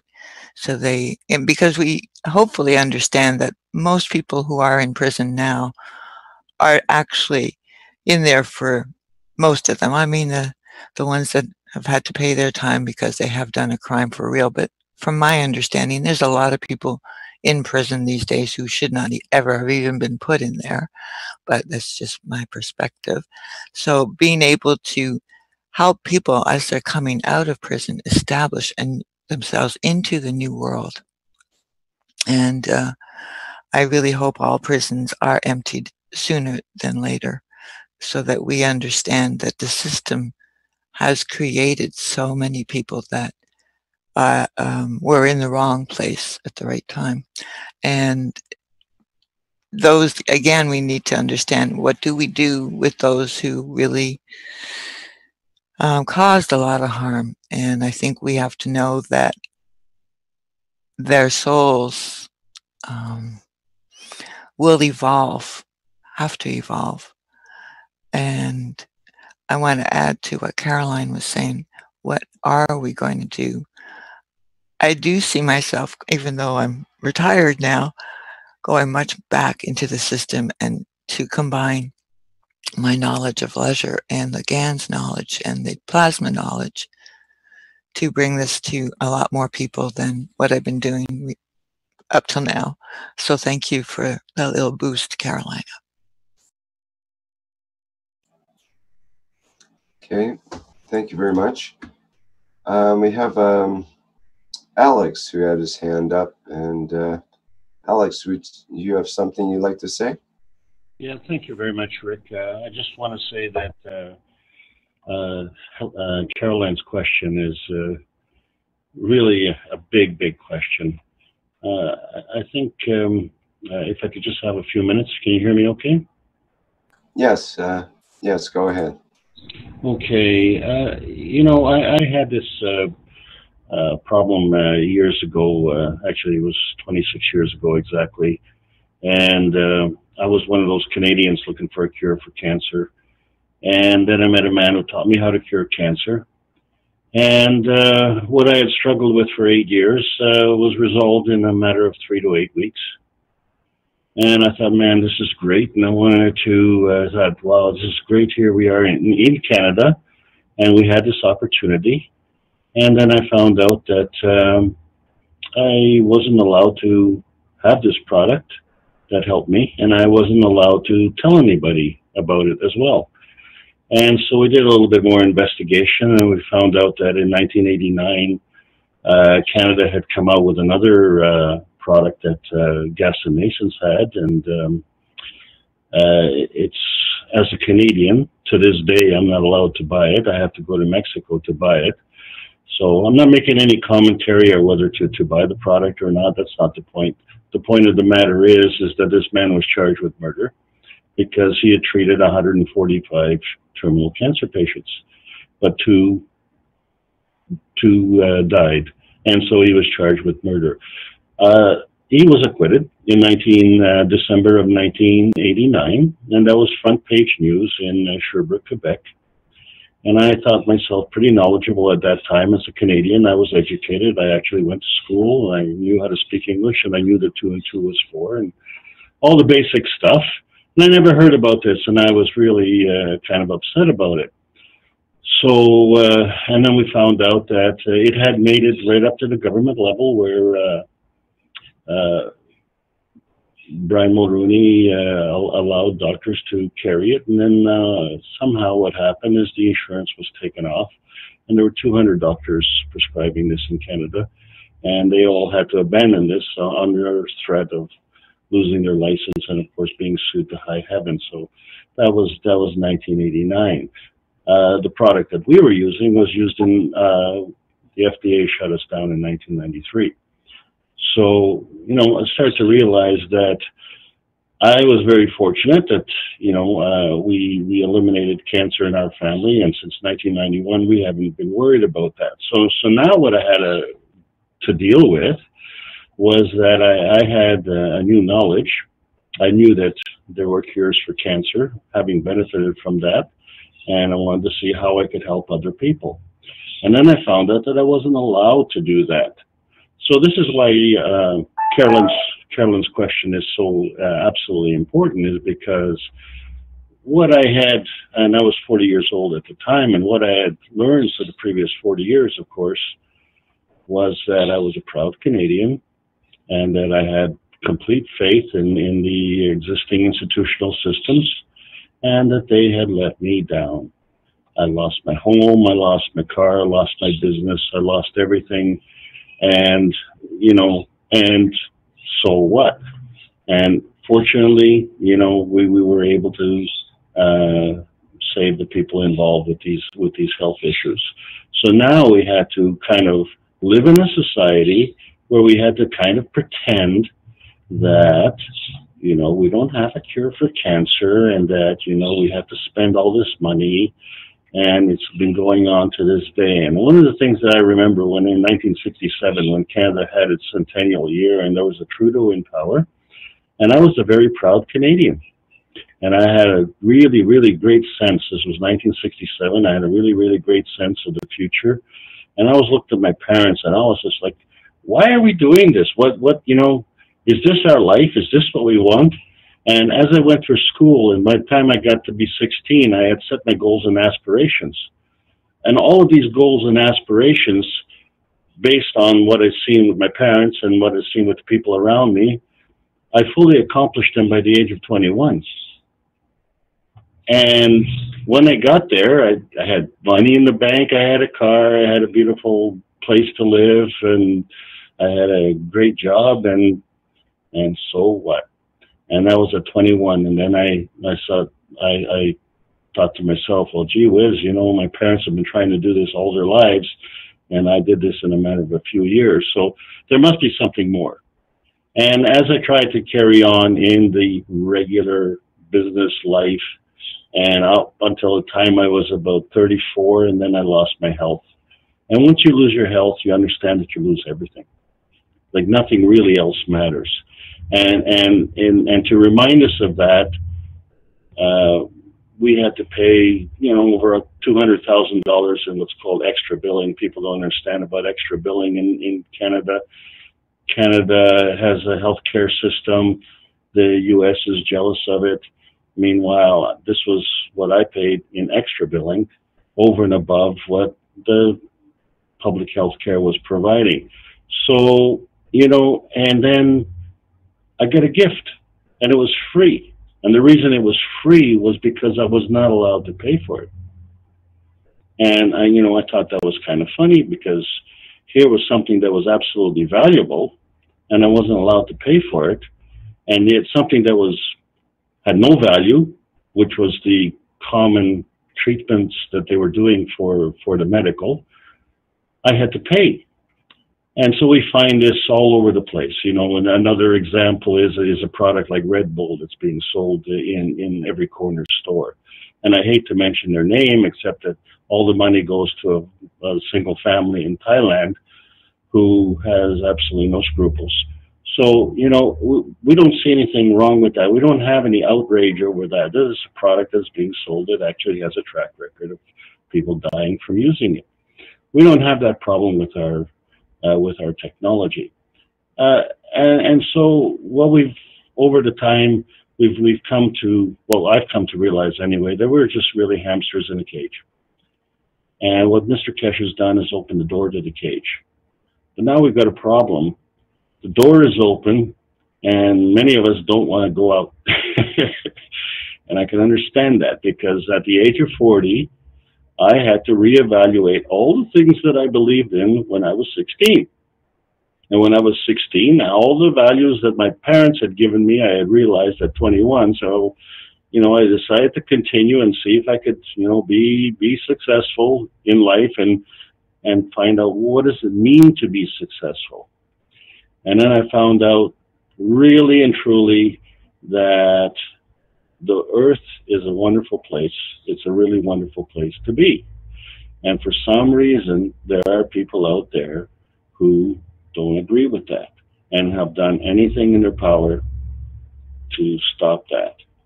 And they have gone so far as to actually not only cause, well, mayhem, murder, and all sorts of other deceit.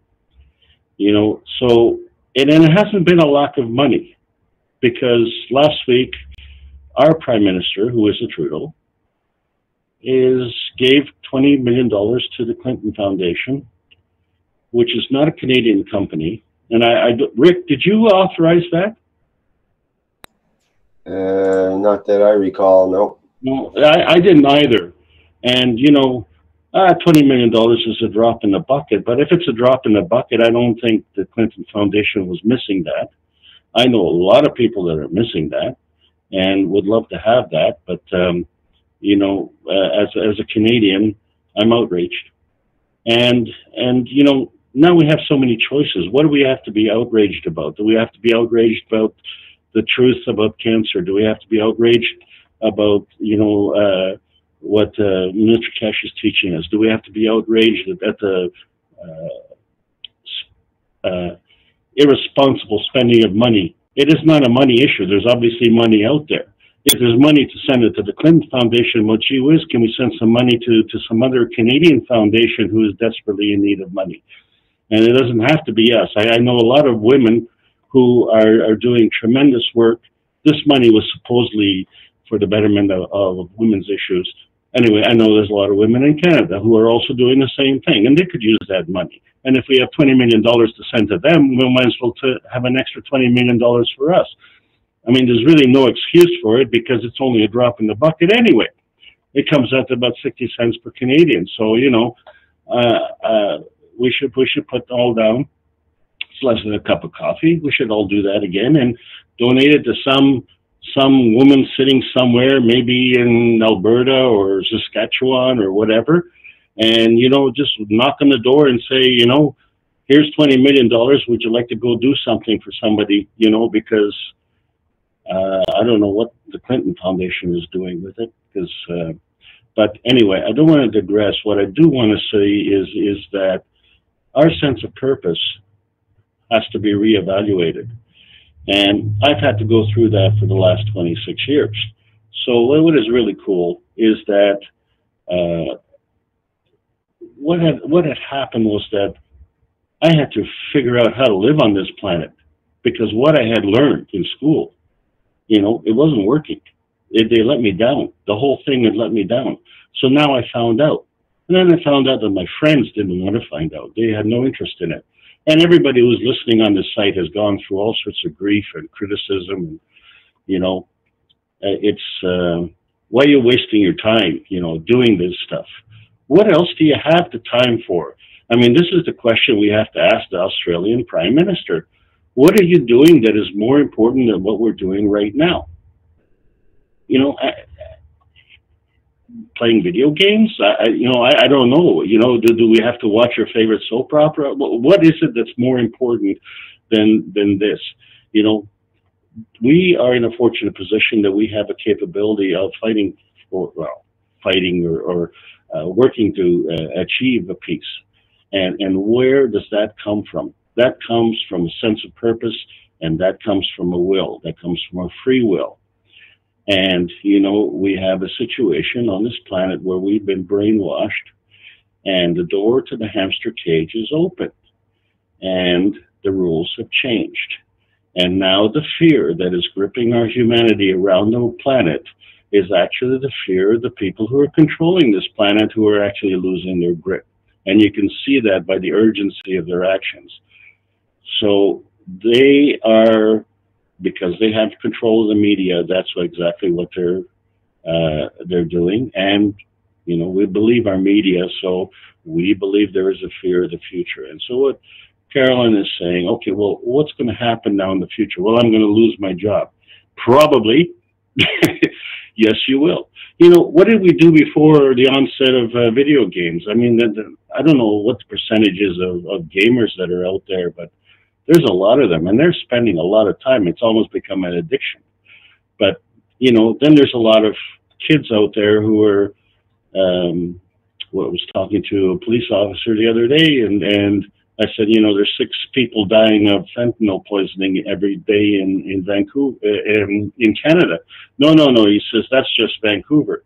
You don't want to know the number of kids that are dying. These are our people that are dying from a drug that shouldn't even be administered.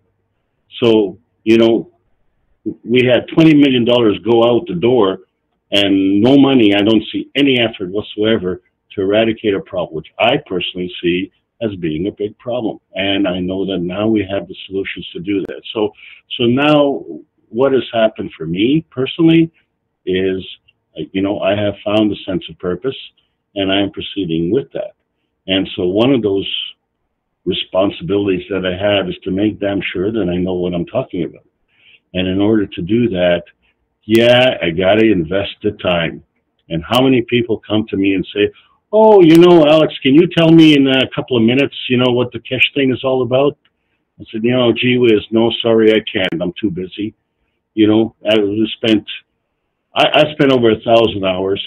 I don't know, Rick, you're amazing. I don't even want to count the hours that you've spent. But you know who's really spent a lot of time? I think Mr. Keshe spent a lot of time. And, you know, there are people who are putting it down and you know, what's going to go on their tombstone? Oh, you know, what I completed in my life is I was able to put down famous scientists or whatever. You know, what did I do in my life? Well, I destroyed this. I dropped the biggest bomb. You know, it took hundreds of years to build Rome, and I destroyed it in 30 seconds. Yippee for me. You know, so what we have to really understand is that all of us have a responsibility. All of us now have an empowerment. It is not up to someone else to come across and say, well, this is what we're going to do for you. Well, I know what they're going to do for, you know, with respect to welfare. I got to go get an appointment to go get a check so that I can get a check for doing nothing. And that's what the welfare system is all about. That's not what we're about. What we're about is a proactive action, which is to make the planet a better place. And our planet is not an island. Our planet is part of the rest of the universe. And I don't hear anybody talking about that. You know, all we're talking about is our matter state little tiny planet. But our matter state little tiny planet matters a lot with respect to the rest of the universe. So how can we package this very nicely? And I think I have the answer. This is what I ask myself every single day. If at the end of the day, is the earth a better place for me having been here at the end of the day than it was in the morning? Get up in the morning. Is my being here going to make a difference to this planet? And is it going to be a better planet as a result of that? And I know there's thousands and thousands of people out there who cannot say yes to that answer. There are many days I can't say yes to that answer, and it disappoints me greatly. So I try again the next day. But this is my goal. And even, you know, a slight increment of an improvement is going in the right direction. You don't know which direction to go. It's very simple. Look at the extremes. You know, if you're going into the left and the left is an abyss, you know what? You got to go to the right if that's what you want. So it's a very easy, simple thing to do. Everybody can do it. Everybody has the capability of it. You don't have to be a rocket scientist to do it, but you do have to be a participant on this planet and a contributor somehow. And whatever we do, we interchange with. So if we want peace, we need to interchange with it. And if we don't want peace, just ignore it. I need to tell you that I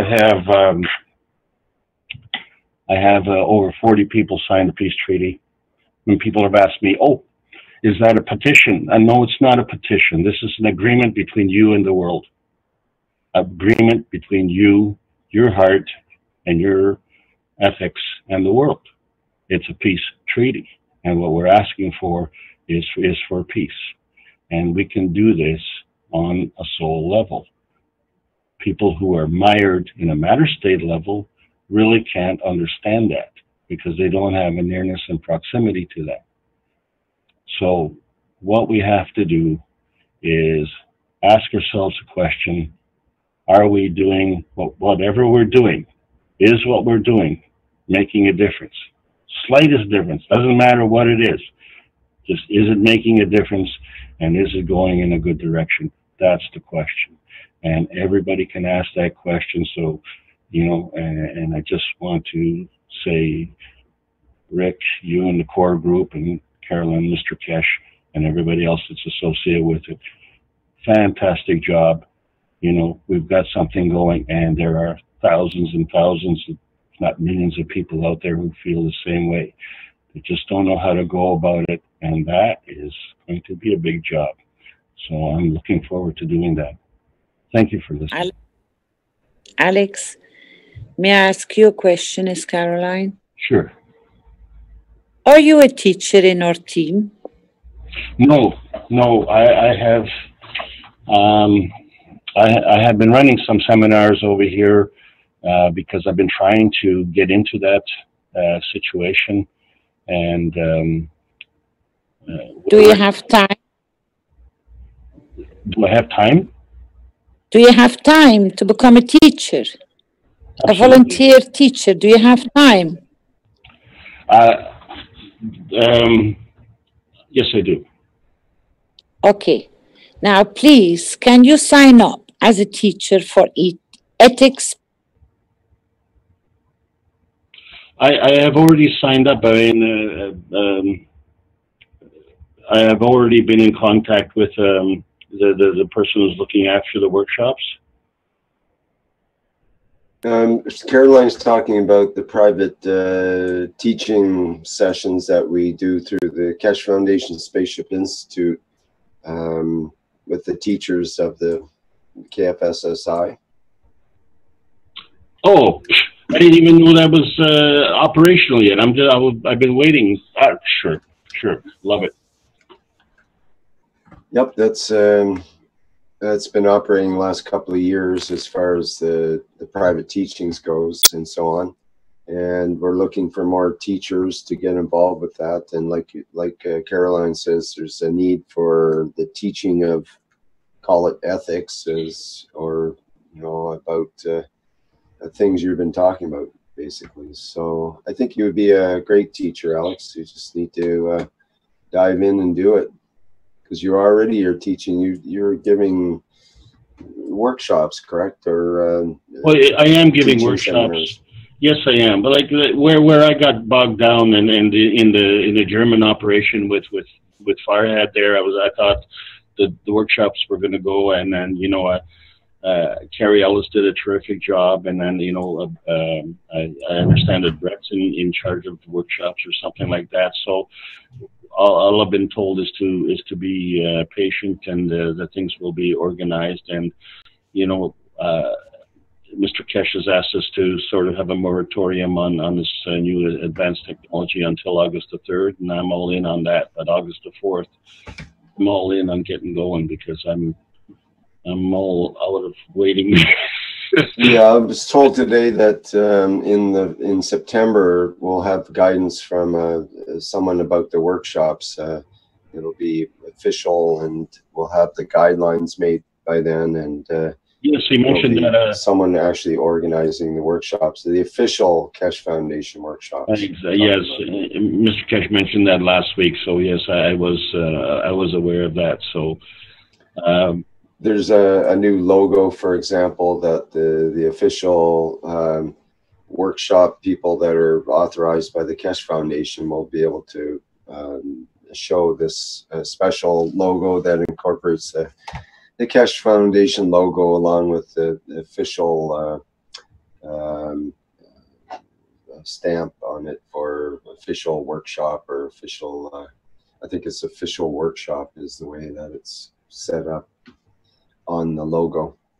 So it'll be there'll be better guidelines, and be able to get people approved in a fast and efficient manner, and be able to get the workshops happening.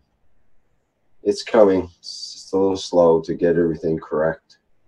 So I understand, but in the meantime, you know, I've been kind of being like a plant.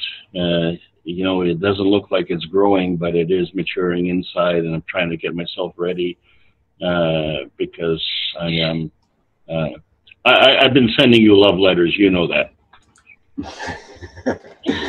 Absolutely, and Alex actually sends donations as well. He's very good with always putting some aside for the Keshe Foundation from his work. So appreciate that very much, Alex.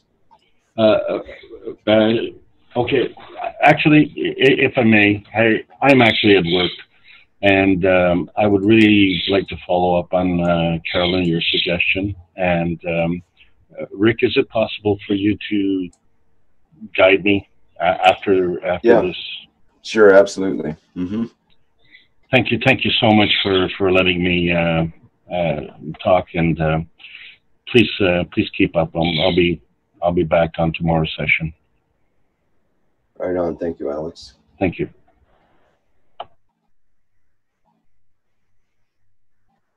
Okay, it's getting to be a long session here, and I'm thinking, do we have a letter yet, or what's the latest on the letter? Do we have to have that put off for a while? Actually, just about ready there. I probably made 5 more changes to the letter since I said something. But hopefully I got the last version up there, so I'm just going to check with everybody and make sure that's okay. And I should be right back. Okay, great.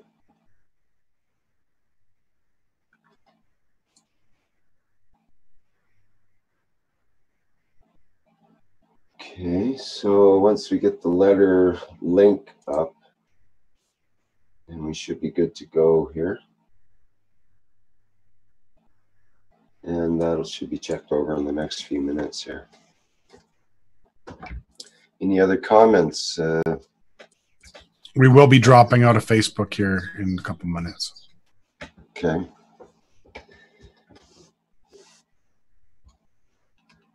And where will the, can we give out the link for the letter yet, or do we want to wait until it's complete?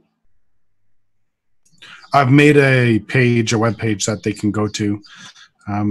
Just give me one moment, and then so people don't accidentally download a version that's being changed. Sure. Yeah. Let me just change that so that people can't download it, but then I can give you the link so people can go there to see it.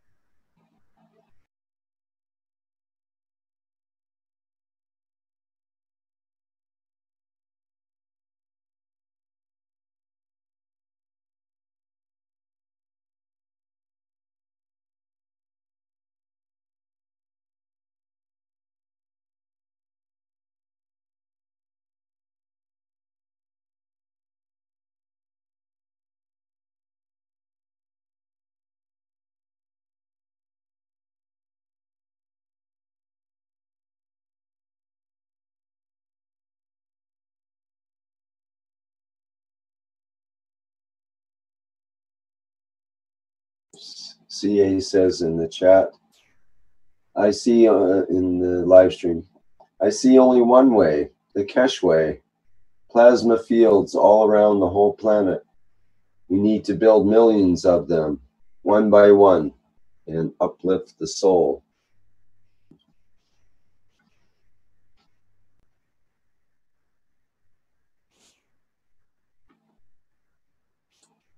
All right, Vince says, okay, so that's a different, okay, never mind.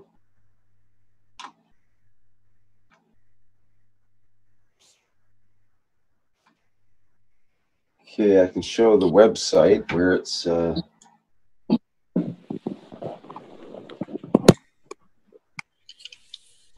sorry, Rick, I abandoned you.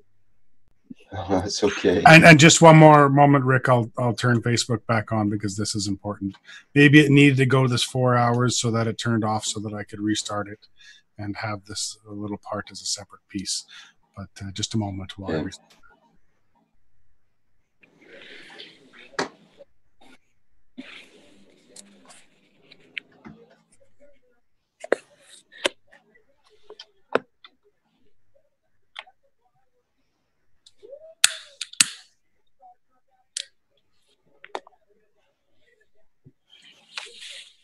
Did Alex accept it, Rick? Yes, Carolyn. He's going to get in touch with me, and I'll get him set up with becoming a teacher. Please, knowledge seekers, this is a call. We can use teachers in your own field, in your own expertise, as long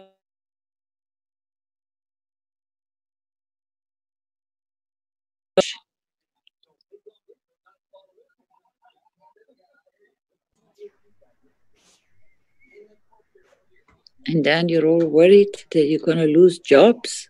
We're creating, everyone is going to create more jobs.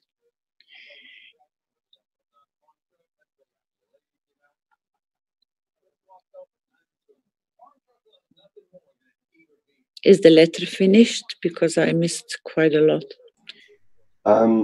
Not quite. They're just working on the last minute detail, and the link's about to be given out here. I'm showing the actual page now that the peace letters sits on, and you can see that it reads, people of the earth are ready for peace. We need to make the world leaders understand that we accept peace, and they are obliged to accept peace as the leaders of the people. The Earth Council, Universal Council, and core team have prepared a letter to send to the world leaders. Download the PDF, fill it out for your nation, and send it to your world leader. And there's the download link. And we're just about ready to go live with that now.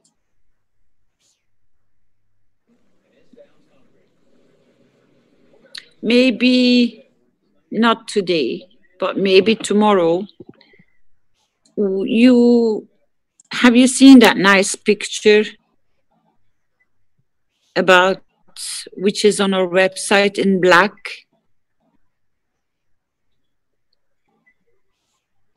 And I cannot bring the peace treaty, you mean, that's on the black background? No. Oh. No. It's a picture. It's a picture and the writing is on it. I posted it out. Let me see if I can find it somewhere in the messengers. If it's going to come up. It's a nice picture which says the foundation is the place where you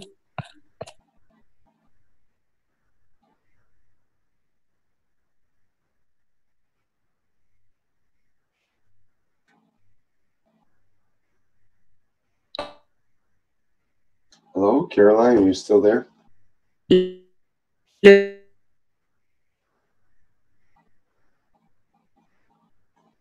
learn Sorry, we can't hear you, Caroline. everything about the soul or something. I can't. Sorry, can't get a connection there with what you're saying.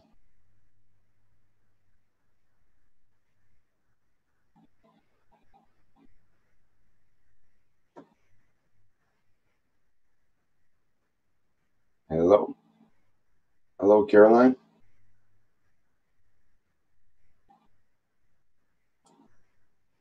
I think Caroline's maybe dropped there.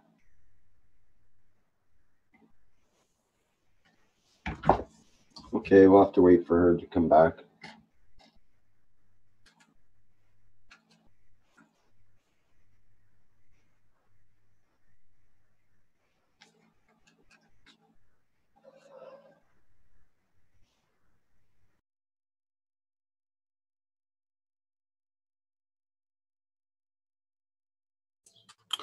Okay, I think it's been authorized by at least a few people from the teams there, so I will upload that and make it live so people can download from that site.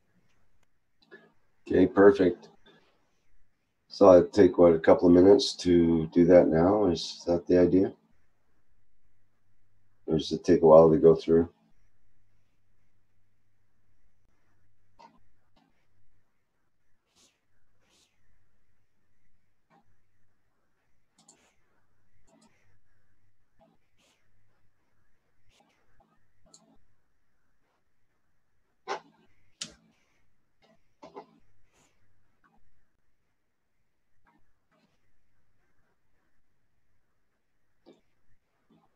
So people can know the, go ahead. I was just about to say, you can refresh that page now and should be able to download it. Okay, this is at the kfssi.org/peace-letter.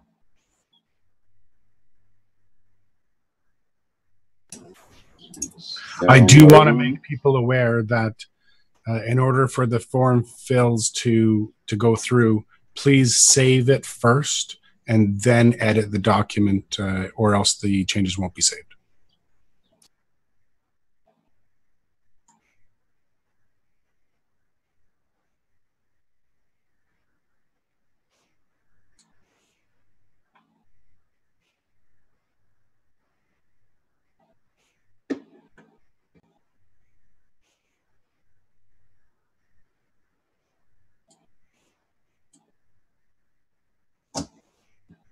Oh, I see. So it looks like all the highlighted elements of the document can be changed, basically. Is that the way it goes? Yeah, you can just erase what's in there and put in the information that you want, and then it will print out in that information, as long as you save it to your computer first, like I said. Okay, good.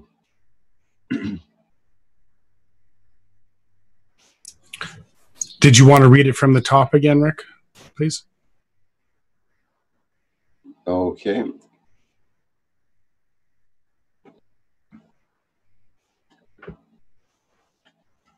All right. Starts out Your Excellency or Your Highness and Your Excellency's name. We, the members representing the Earth Council, Universal Council, and core team of the Keshe Foundation Spaceship Institute, by teaching new technology and creating new opportunities for peace over the past 12 years, have given a new opportunity for mankind to choose the path of peace. Our objective is world peace, and its urgency is obvious now more than ever before. We request all peace-loving world leaders and the represented people to join us to establish world peace. For this reason, we cordially invite you and all the world leaders to gather in Haifa, in the state of Israel, at the seat of the Universal House of Justice, which has been built for this purpose by the collective effort of citizens of all the nations of this planet. The designated dates for the signing of the peace treaty by the world leaders is to be on the 2nd and 3rd of August 2017. As a very large portion of humanity has now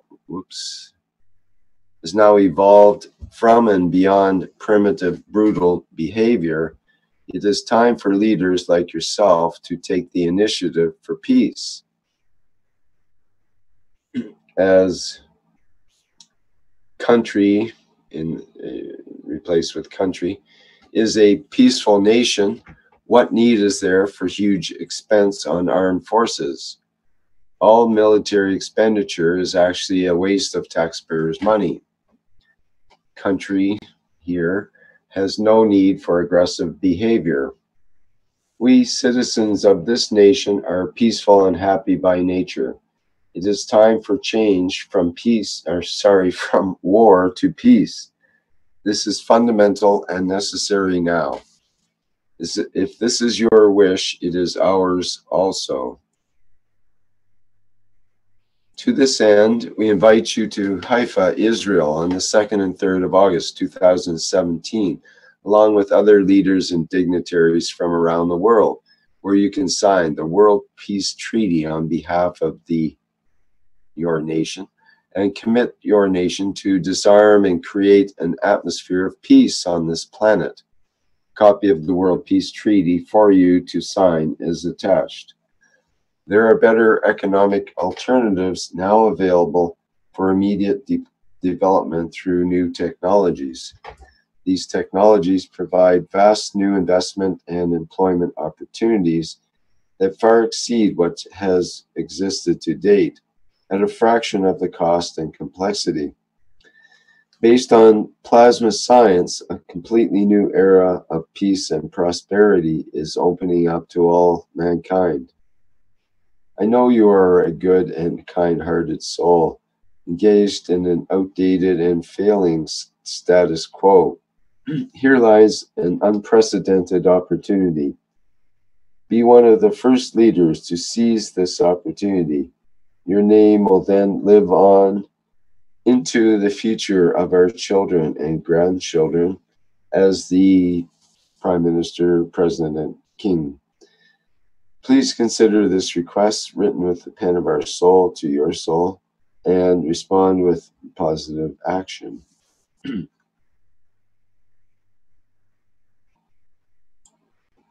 Yours quarterly, Earth Council, Universal Council, the core team of the KF SSI.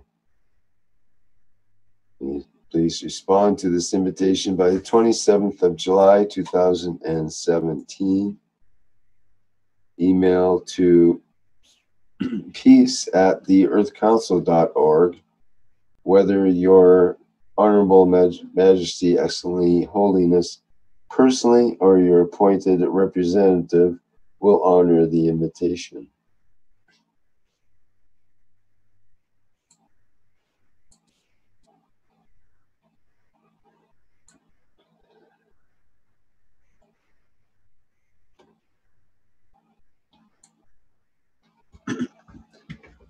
Okay, I'm just trying to scroll down here.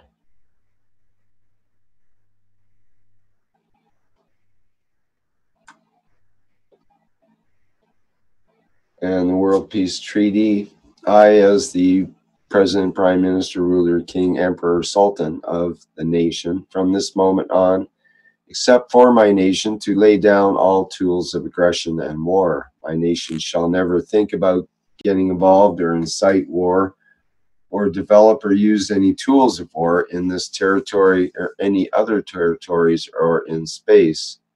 And to this my nation agrees and swears to.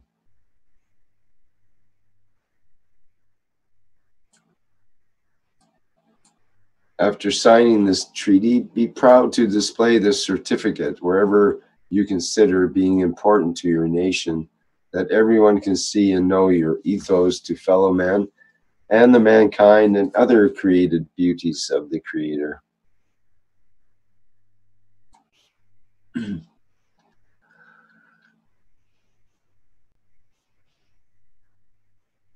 And this is the peace blueprint for humanity. No need for arms to kill, a need for arms to feed. Leaders of the world, use your arms to sign for peace.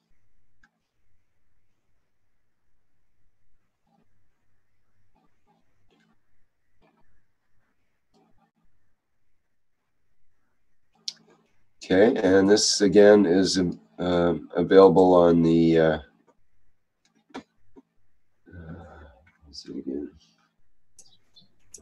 I also added a link on the main KFSSI webpage so that people can get to it right from the main kfssi.org page. So they can get it directly from the main page. Okay, so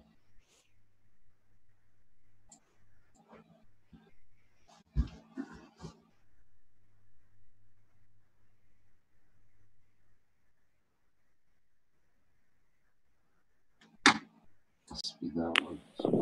Vince? No, it's not. Can you show me where the link is? Was that the link? Can you share the screen? Oh, I can't sorry. see. Yes, Caroline? I found what would be beautiful maybe to attach next to our web link. I don't know if it's possible. I wanted to bring it forward as a screen share, but I see Rick. If I may jump in front of you, Rick. Okay, go ahead. Just 1 second.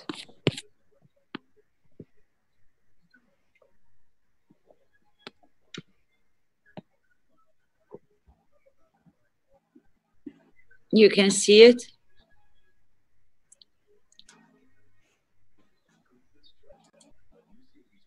Okay.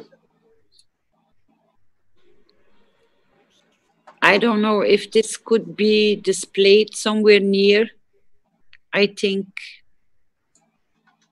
we can wait till tomorrow to have everybody's vote on this. But I think this is a very beautiful expression of what the Keshe Foundation is standing for.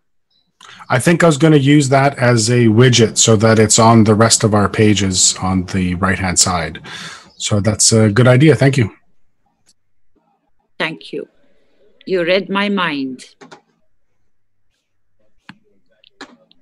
Can you send me that one, though? Because it looks good on that screen size. Where do you want me to send it, Vince? That's okay. I'll talk to you after. Thank you. Okay. So for the link, it's on the kfssi.org webpage. Okay, are we going to change it on the main page too then, or because Can it you goes post to the it? world? It goes to the World Peace Treaty. Can you post it in the chat tool, please, Vince, the link?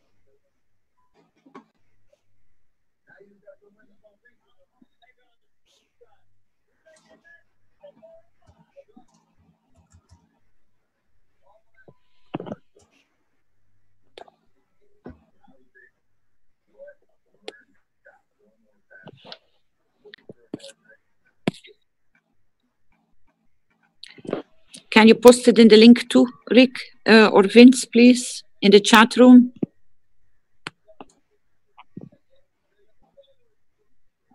Yeah, I posted the link. Oh, I see Thank you, there. team. You've really been working very hard behind the screens. To all of you who've been working in the background, I will tell you a secret, but maybe it had to happen this way, but this was my best birthday gift I ever received in my life. Thank you so much. Happy birthday! Happy birthday. Not much of a secret now, is it? Happy birthday, Caroline. Didn't know.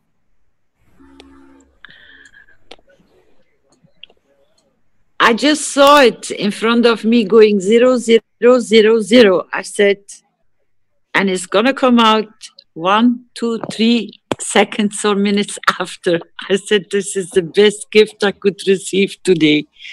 Thank you so much. Happy birthday.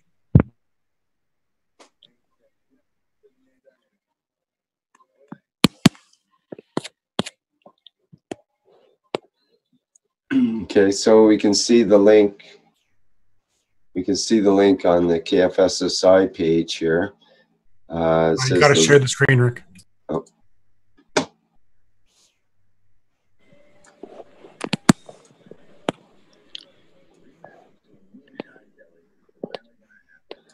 So we see the link here. I think we should make it a little bigger perhaps, because I didn't even see it, and I went to the bottom of the page trying to find the link. Yeah, I'll make something on the right that's a lot easier to see, but that's just a quick link Okay. for now because there's no other links to it. Right, so people can see the letter to world leaders is available. See our peace page for details, and that's the link. You click on that, and it takes you to the peace letter page where you can download the PDF. Great. And that's at kfssi.org/peace-letter.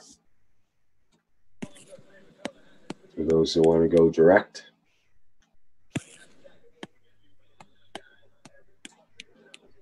Okay, what else do we need to finish up with here? We should end we should end this session soon here. Yeah, I think we've been going for quite a while. The goal was to get the peace letter up and available for the public. So now I'm sure that there's going to be a lot more work now that it's available to the public, because there's going to be a lot of translations that are going to be available, and we'll want to put them up there as well. So I look forward to that. Okay, very It's already good. out and circulating. It's launched. Yep. All right. If there's no other last minute comments or instructions. Actually, I did have one more comment because we did receive a contribution expertise form from what we did this morning, and I wanted to thank the person for putting in that form because we definitely need that area of expertise. So thank you for listening, and thank you for putting in the form. That's good. We get results from our requests. Thank you. All right. I'm going to wrap up today's session. Thank you, everybody, for attending once again. The Keshe Foundation Blueprint for Peace. I'll stick up the volunteer picture here so we can see that at the end. We have the World Peace Treaty set up here as well. That's the personal one. And we can end it with that, I guess. So again, thank you everybody for attending today. And we'll be broadcasting once again tomorrow at the 10 a.m. Central European Time, and again at 2 p.m. Central European Time. And I think that's it for today. Okay, I'll end the live stream. One more thing, Rick, I think you forgot to mention, and I don't know if I'm mixed up in days, but I believe you also have the Plasma Reactor group tonight, do you not? Well, that's true. I have the plasma since it's Tuesday, and every Tuesday for the last 4.5 years or whatever it's been, I do the Keshe Plasma Reactor group. People are willing to have people show up there and show what you have, or if you have questions and whatever you want to bring to the table, we address. It's so more. I see it as more of a relaxed atmosphere to bring your ideas forward, and everybody is able to talk about it. I know that we've had some really long discussions on some really key topics, and it keeps going. And there's always lots of good information being brought out in the Plasma Reactor group. So thank you for hosting that every single week for many years. You're welcome, and people can access that. I put the link each week on my Facebook. It's Rick Crammond Facebook, as well as the usual, or some of the usual links in Facebook and whatnot for the Keshe Foundation. So, and that starts at 10 p.m. Pacific time, which is 7 a.m. Central European Time on Wednesday. It's actually 10 p.m. on Tuesday Pacific Time, that is, and that makes it 7 a.m. Central European Time. And we usually go for 2 or 3 hours. It'd be probably 2.5 hours tonight because of the broadcast that occurs not too long after that. Okay. That it then? Yeah, thanks, Rick. Everybody happy? Very good. Okay, we'll end the live stream. Yep. Thank you for your patience. Thank you, team in the background. Thank to all of you knowledge seekers to be present. I'm already sending it out wherever I can. I hope you do the same. And thank you to Caroline for your hard work and diligence and perseverance and so on. You're a good example to everyone to keep at it. Thank you so much. We're staying at it. Yeah. We're staying at it with love and care. We're all one big family. We have to look after each other and take care of each other. Mm-hmm. And that's a big part of Love it. you all. It's just showing up for things, you know. Okay. Never know what that leads to. Yeah. You never know. Thank you, team. Well, Cut you You're off wonderful. there. And to all the Okay, Universal well, the live Council, stream has ended. thank you. Bye-bye. We know it leads to peace. Thank you, everyone.